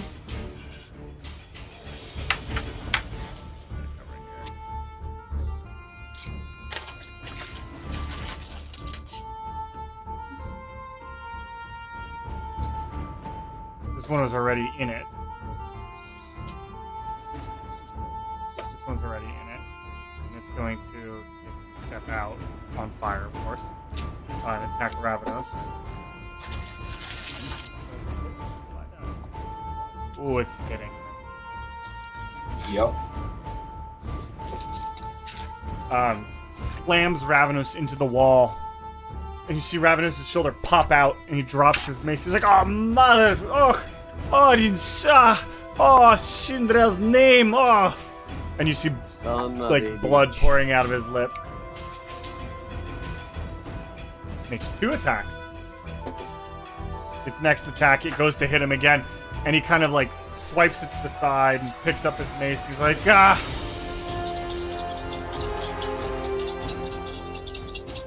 And then this ogre...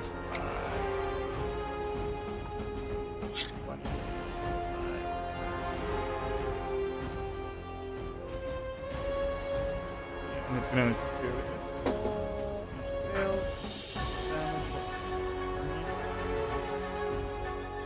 Oh, is it alive? Oh, yeah. Okay. And Dimitri, it's your turn. Okay. This is some bullshit right here. I'm going to cast Vampiric Touch from my new Gorget at the red zombie. Let me just look that up.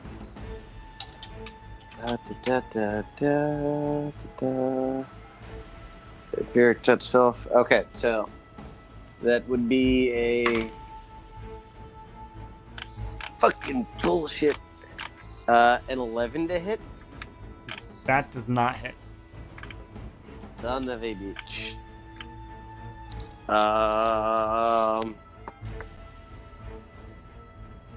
Fucking bullshit. Well, it's activated. You and it remember you have lasts inspiration for too. a while. You have inspiration too. Oh, true. I do. Yeah, I'm gonna use that. Fucking bullshit. You also probably have that plus 1d4 still. Sure. Well, hold on. Does a 14 hit? So close, yet so far. So then I'm using that. Yeah. If you use the 1d4, you automatically hit them. 18. Yes. You Yes. hit. Gotcha. Whew. Okay. So that is 3d6 necrotic damage, and I gain half of that damage back as health. Alright, so that is going to be... Ooh. That is 12 points of damage, and So, I regain... It feels less. You put your hand on it, you can see the veins working through it, but you're really struggling to get the damage in there, and it feels like it's resistant. to necrotic damage. Gotcha. And then as a bonus action, I will cast Healing Word on Ravenous. And that will be...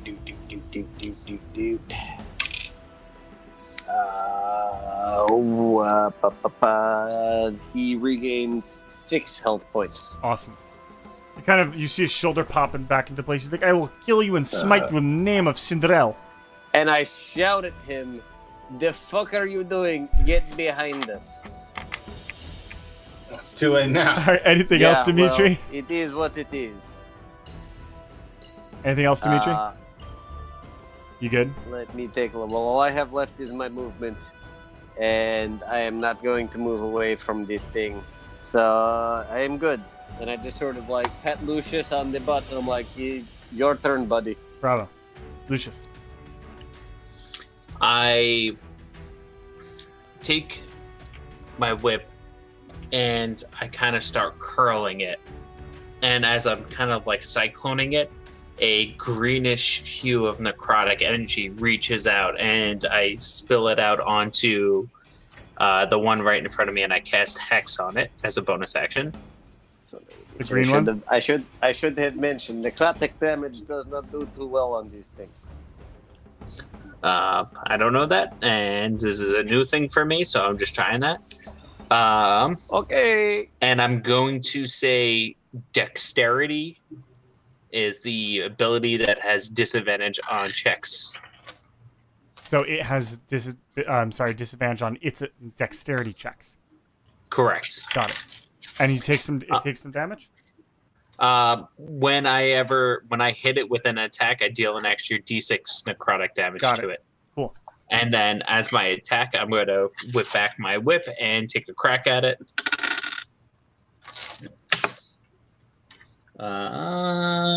17 to hit.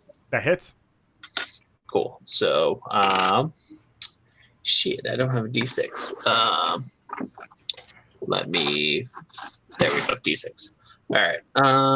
I'll tell you it. So I deal 4 points of slashing damage and 1 point of necrotic damage. Excellent. Yeah. You do that. You slice through it, and the necrosis spreads across it. And unlike the smaller zombies, this large zombie feels like it worked on it. It did the amount you expected it to do. And then my second attack is going to be better. It's going to be like 15 plus 7, so that's 22. Yep. I'm going to attack, but I'm also going to burn one of my flourishes. I'm going to burn a defensive flourish, so I deal 5 plus 8, 13 points of slashing damage and 2 points of necrotic damage, and my AC is now 17 until the end of the turn. To the start of my next turn. Excuse me. Excellent. Yeah, so you just whip. Chunks are carved away. Necrosis works across its skin. You know, chunks of skin, flesh just falling off in these massive sections. And, you know, it's really big. It's this undead creature. It's an ogre, essentially. And, like, its flesh begins to sag. And it looks like you did a very significant amount of damage to it. Fleos, finish the job. Ravenous looks at he's like, I think I might be a little in over my head. And he says, speaking of heads. You hit. These dumb motherfucker.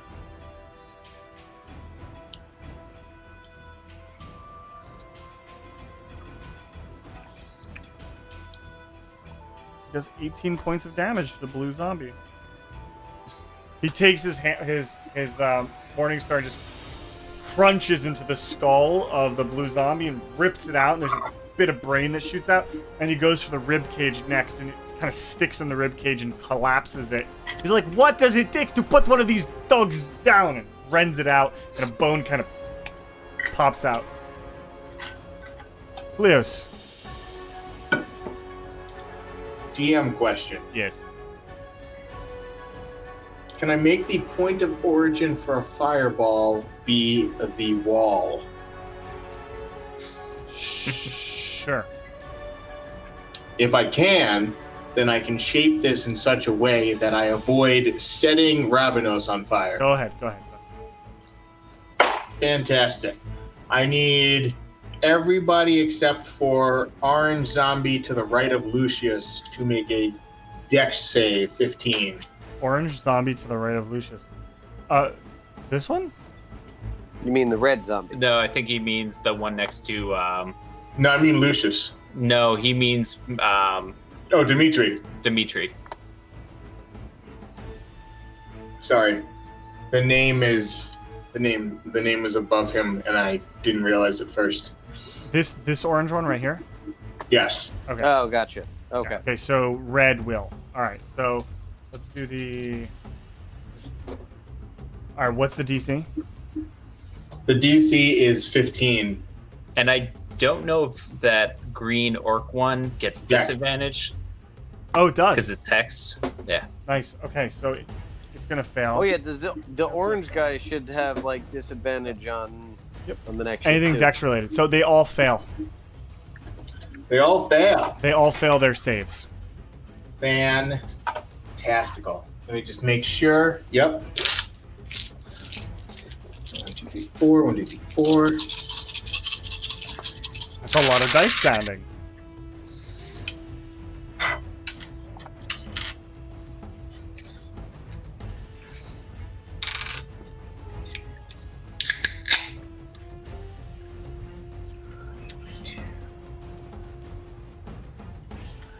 30 points of damage.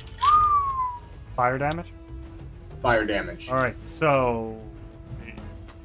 Ogre Green is immolated, flesh just falling off the bones turning black, falls into a puddle of flaming organs. Let's see, Zombie Red minus 30. Red catches fire and begins just kind of going like this, chunks of skin falling off. Ogre Orange minus 30 also catches fire and looks pretty bad. Blue minus 30. 30 is also, blue is also kind of like ripping at its own skin, and a lot of them look like they're in terrible shape. Anything else? Dimitri, how do you look? I look great. Pretty. I've got like not extra you. fucking HP that like I can't fucking do. Okay. All right. Like I am glowing with Cinderell's power right now. Fantastic. In that case, I'm going to do the castery thing, and I'm going to move. I'm assuming that these walls, these red lines, extend straight backwards. Yes. Okay. So I'm going to move myself. You can move to the next person in order. I'll move where I need to go. I just need to get the turn order out of the way. Dimitri, I mean, if y'all got like a bonus heal for that idiot out in front, it's cool. It's less useful for me to do that, fair. as opposed to picking him up later and fixing him. Dimitri, current AC. Fair. 19 because of the shield. You do not get hit on the first attack. And Dope. you get hit on the second attack. Fair. They don't do much damage. Oh, Cool. There's necrotic damage. Are you Okay. resistant to necrotic? I Forget. I think it's just normal damage for Okay. me. Oh, I did a very poor roll. 11 points of bludgeoning damage comes at you, goes to slam you the first time. You raise the shield up. You feel it hit the shield, and as it does that, the other one comes down and kind of hammer fists you in the side of the face for 11 points of damage. Necrosis rolling across your skin. That was Okay. So I had some temporary hit points there, so This ogre is going to Brings it slam down to into that. our beloved priest. Hits.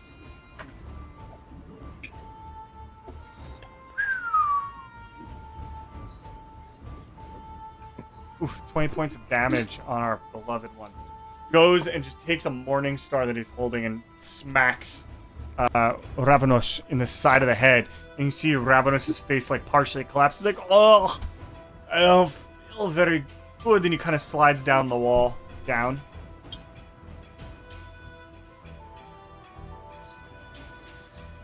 well shit. This zombie's going to attack you as well. And it hits. First attack. Second attack. You said 19, was it? Correct. All right. Second attack also hits.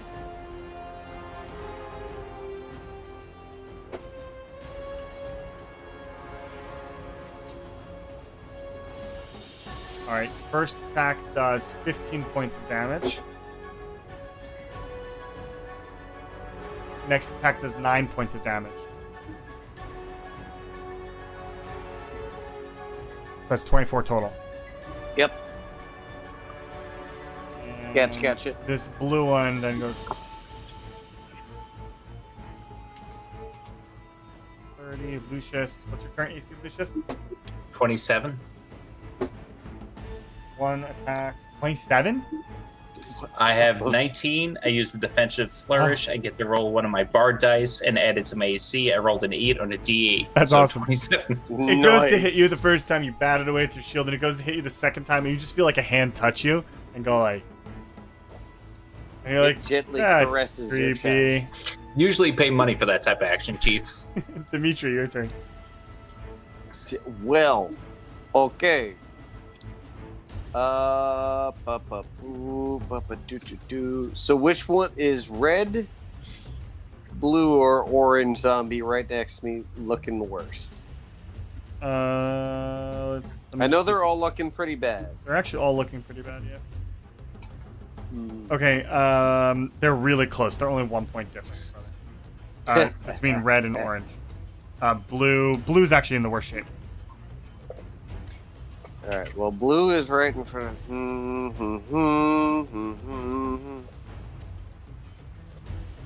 Blue's in the worst shape. Blue's in the worst? Okay, well...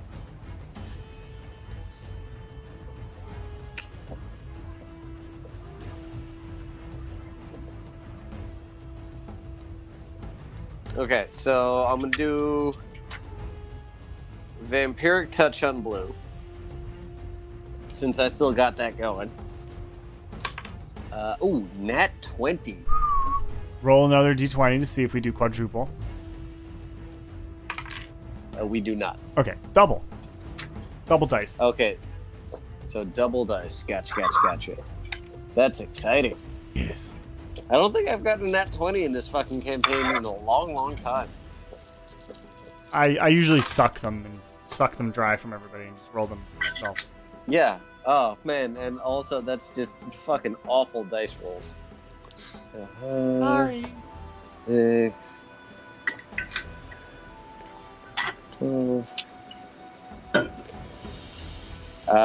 16 points of necrotic damage.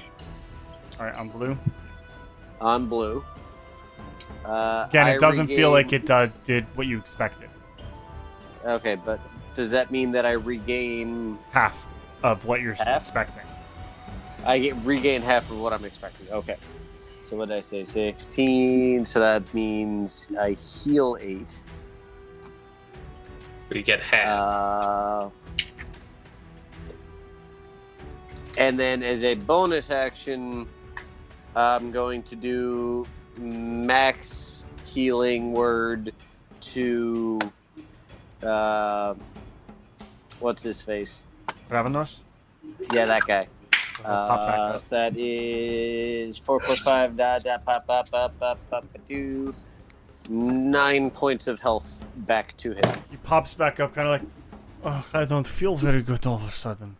But the bones go, and like they braid back together, and the wound kind of seals up, leaving a nasty scar. I just tell him, shh, stay down. I might take your advice. He kind of leans against the wall and just keeping the mace, the Morningstar facing with the ogre. Yeah, catch your breath, brother. And that ends my turn. Lucius. All right. As a bonus, but also I shout out like necrotic damage is not doing what it should be doing to these things. okay. Bonus action, I'm going to move my hex onto Blue Zombie. Got it. I'm going to then I'm going to attack the red zombie for my first attack. We'll see how that goes. That's a lot. That's 24. Hits. Okay. So I'm going to regular hit him, but I'm going to expend a slashing flourish. So that one, red takes 6 points of slashing damage. And then I'm going to use a slashing flourish. Another creature within 5 feet of that creature gets one of my bardic dice, and since it's hex, it gets my hex dice. So it is 6 points of slashing damage and then 6 points of necrotic damage to blue.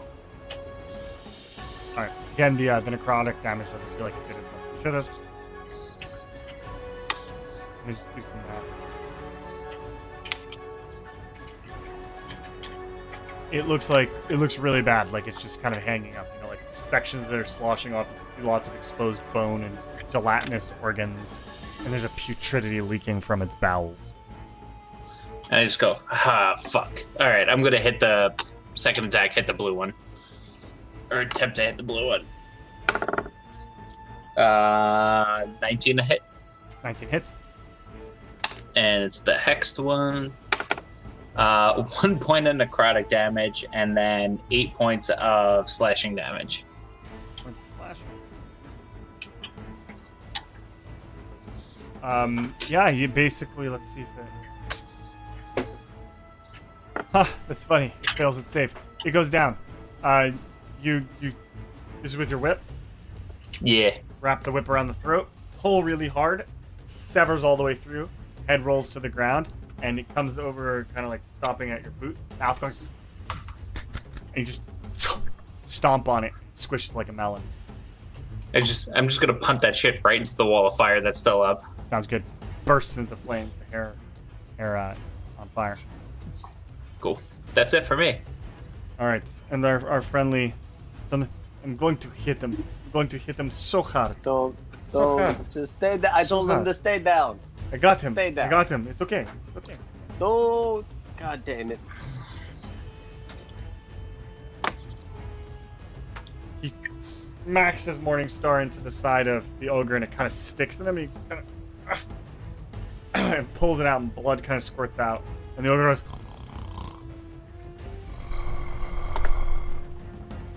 Leos. For the record, like all of this snorting that these zombies are doing, they're orcs. They're orcs in my mind. So much snorting.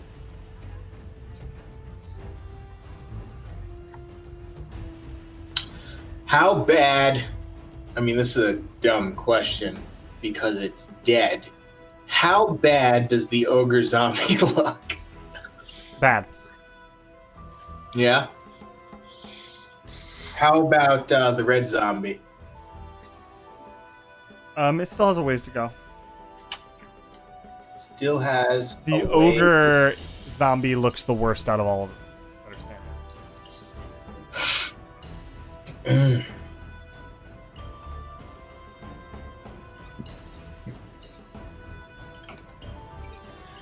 Oh, man.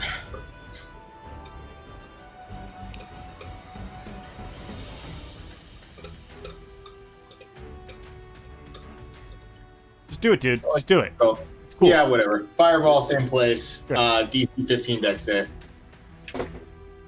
They all fail their saves. Which one? Are you doing it against the orange one as well as that? Same place, doesn't hit orange. I'll say it hits orange. All right, and now it fails the save too.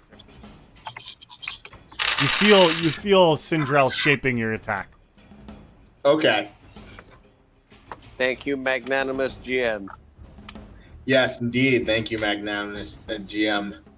Let me just add these all up here. 6, 12, 15, 22, 26, 30 damage again. Ooh, that's awesome. Ogre falls to its knees, burning. Essentially, its skin sloshing off, bones turning black, skull screaming with flames coming out of its mouth. Dies. Let's see who else. Well, I don't get that one as well. The red one kind of reaches for Dimitri and is holding his shield, and then flames burst over your shield. And as you put it down, you see that the zombie in front of you has died, and zombie Nice. orange as well. Sure, why not? Yep. Zombie orange is like hanging onto you and also bursts into flames. They are all dead. We are out of initiative. Fantastic. I will stop. I immediately go up to Ravenous and I'm like, look, buddy, fucking point of order here. Rules of engagement. Yes. You stay in behind. You're right. This is what they should have done. I'm sorry. Yeah. I, Okay. Good. Like I fucking headbutt him, bring him close, like sort of embrace, sort of like. Yes. And I'm like, all right, we're good. Right. Okay. Trust me, brother.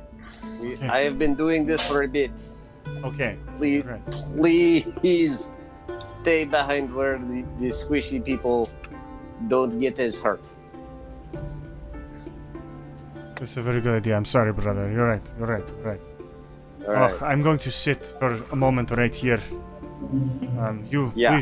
Please go on. Please go on. Yeah, well, while I was, having that embrace, I'm going to do the cure wounds on him. Excellent. So he gets boop boop boop boop boop. Yes.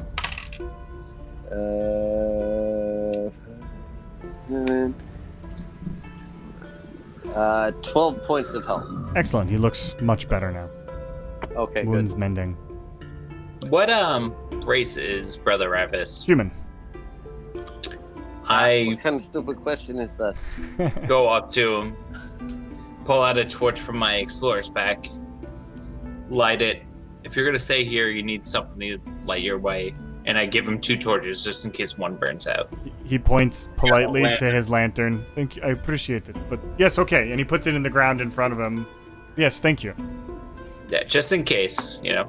Actually, I take the torch, I hand them, take it back, and throw it like 15 feet away, so you can see things coming from behind him. Yes, I've got this. And he pulls like a hand crossbow, hand crossbow, whatever they call it, out of his pocket. He's like, got this. I protect the back. You go, please go. Cool. I hand him my actual crossbow. Oh, even better.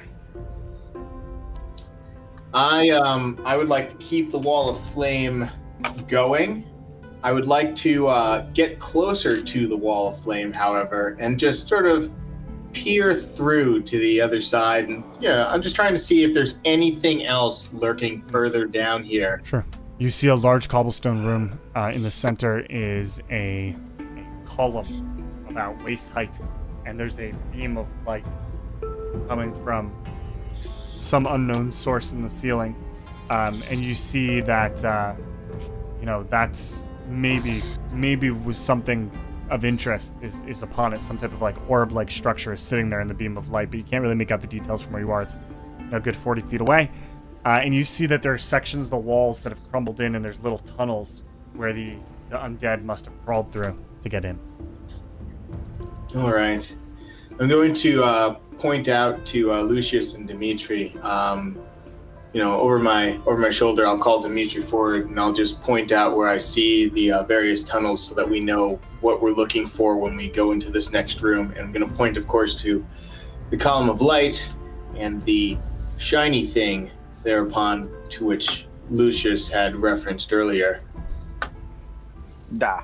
Potentially your shiny object, your shiny new thing. So we're all in agreement that once we're done, this is my shiny new thing. Perfect.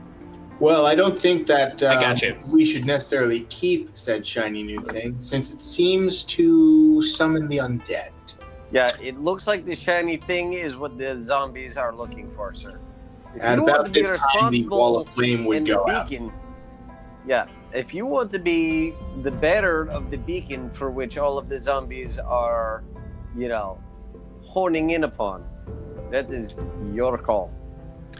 So I get to keep the shiny new thing to be the bearer of zombies, and it's a beacon. Great. A better beacon. Got it. I don't think you quite comprehend the severity of what we're talking about. I'm fucking with you and give you the good game pat on the ass. I just sort of blink, and I assume you move on, and I'm still blinking. Well, I can't move on because there's a big ass wall of fire in front of me. No wall of fire Just is said it gone went out. out. Then I move on. Alright. So yeah, you enter the room. It's a circular room, a very large circular room, and like I said, there's just one detail, which is that kind of waist height column. Are you approaching said column? You don't have to be in D20. Roll 20. No. Yeah, I mean, I'm walking up to it, but I'm not like grabbing it. I'm just kind of like looking around, seeing if it's like weighted on a platform or anything, As soon as you get in distance enough to see, what happens is basically you see this kind of whitish orb with red lines moving through it, and it begins kind of rolling around, and it rolls and faces you, and it's an eye, and it looks very familiar. Does it look like the eye that's rolling around in my head? No, it does not look like the eye that's rolling around in your head. It looks like the eye that's rolling around in a mithril bag that one of your party members has. It's a beholder eye. It is indeed the eye of an undead beholder. Or rather, the undead eye of a beholder. Just the eye, however, yes? Just the eye. Like, I'm would it gonna be take like- central body eye or an eye stalk eye? Like an eye from an eye stalk. Yeah. Okay. I would I'm like gonna take to. one step over and see if it's still looking at me. Oh yeah, follows you and it blinks. Now give me a I'm gonna quick. take like 2 steps over, and I'm just gonna hop one big step over to Yeah, the side. give me a see if quick it's will. still- Give me a quick will While save. nonsense is going on, I would like to draw an arrow and draw a dagger, and I would like to jab the point of the arrow into the eye and point it at the ceiling, and then plunge the dagger into the eye, pinning it so that it is facing the ceiling, and then back away from it. Yes, it is. It is now doing that. So don't make your will save. It's fine. Like you're about to, you start feeling something overcoming you, and then Fleos kind of really quickly. Boom, boom. I'm glad you were picking up what I was putting down there, Fleos. Ready, boy. Huh? Oh, I'm sorry. Were you doing a thing? I just don't like these things. I you know. Distraction, I sir. that one for. Honestly, I don't even remember how many months now. He was being a distraction. So now that distracting eyeball is facing one direction. And it's like shivering because it's trying to turn to face you. Like it's not. It's like trying to. It's like. Is it slowly ripping itself on the edges of the dagger? Yes, but every single time it wears like a. You can see it's mending itself really rapidly at the same time too. Okay. All right. So that explains why it's that would be the only explanation for why it's still alive. I want to go back to. So now I'm paying some attention to this eye, but I also want to pay some attention to the tunnels around us, and I'm also rummaging through my pack to see if I can find just like a length, like a sheet of cloth or something like that. For all intents and purposes, we'll say that you have the mithril bag that Eladin is currently carrying because. Sure. The one that sure, contains. sure. Does it contain 1 or 2 eyes now? I forget. I think it has 2 in it, right? I mean, now it'll have 2 if I put one in. I mean, I was going to just put something over this thing so it couldn't look at us, but yeah. You'll need a little bit more. We'll say you have that anti-magic pouch that he has. Because it's a party item, we'll argue. Right. In that case, if I have that, then I will, sort of work the dagger out of the stone and carefully, without touching the eye myself, I will just sort of pick it up and just Like pop shish it in kebab. the bag and then seal the bag back up. All right, you do that. And as you do that, you hear with this weird sound above. You hear like a doop, doop, doop, doop, doop, doop, doop. Kind of like bodies hitting the floor. Like the bodies hit the floor. The bodies. Such a good song. Sure. It's great for PowerPoint presentations. Anyway. All right, so that's it. So on that note, Ravenos,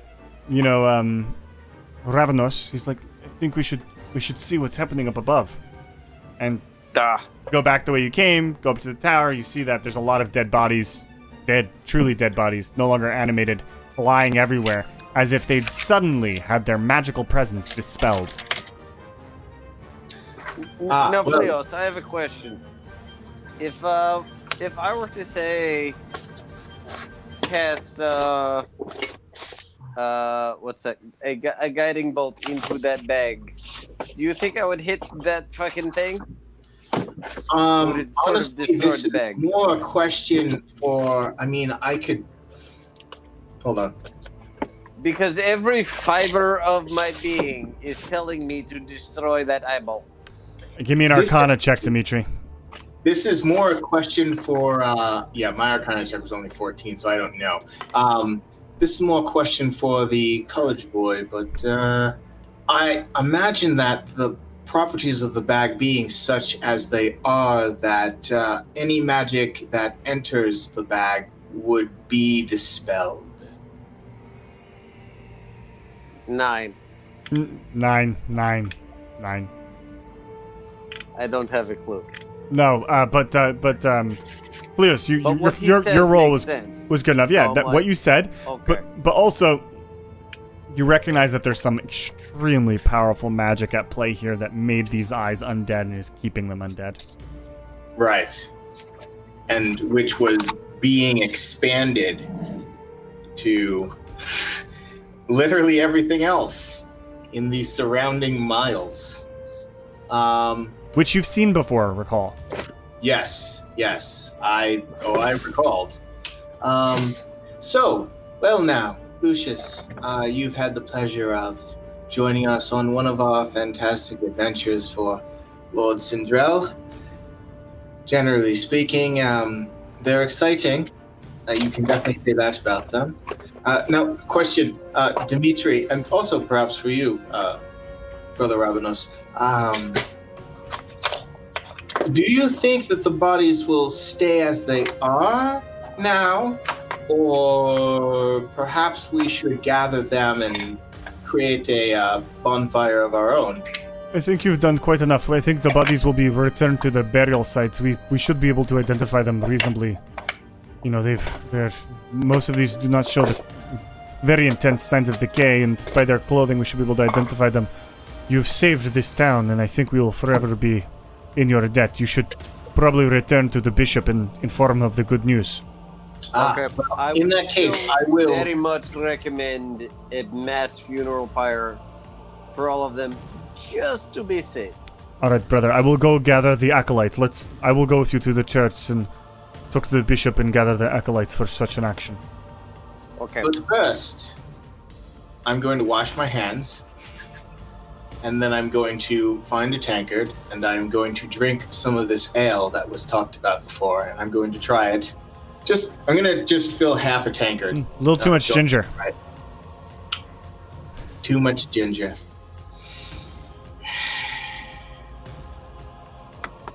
Ah, well. And I finish it, and then I wash the mug out quickly, and I place it back where I found it.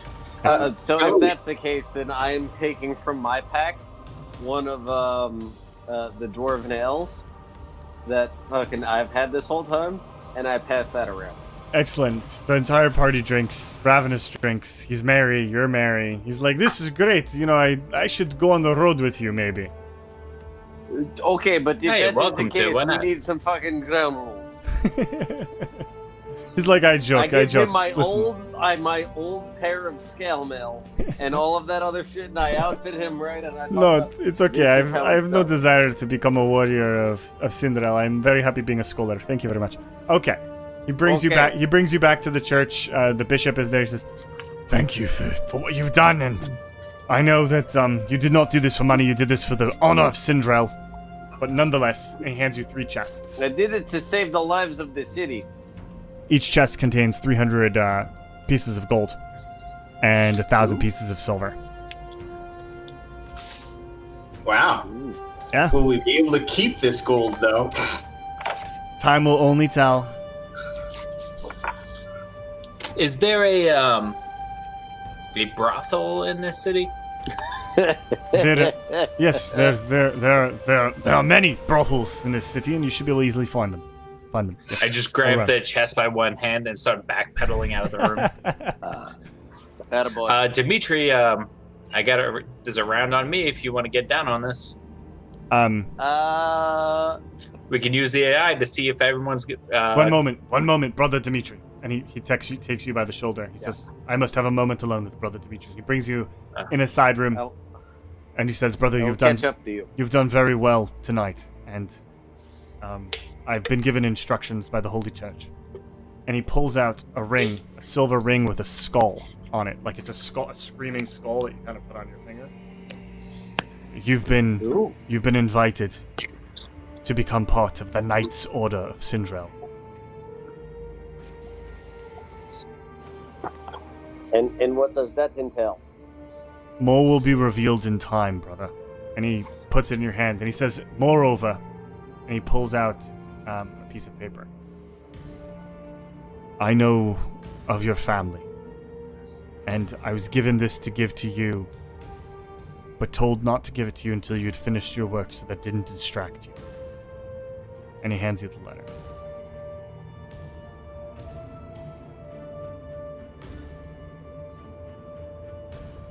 I immediately stuff that in my Do not read it now. Read it once you're upon the road. But rest place. know that the church is thinking of you, brother. That's it. Thank you. Send it'll be upon you. Letter about family. Muy importante. All right, and that's what I have for the session. So, Dimitri, I got enough coin for ZJ. Come on. Ha ha ha. Hold that thought. I don't even want to know what that means. If you don't know what it is, you don't get the coin for it. all right, Jen. Any wrapping up thoughts? Well, Lucius has always Leos. thought about wrapping up, but Leos, your scale mail is done. Okay. Will you send me specs for that? Yes, I believe I did, but I'll double check. Yeah, I'll do it. Okay.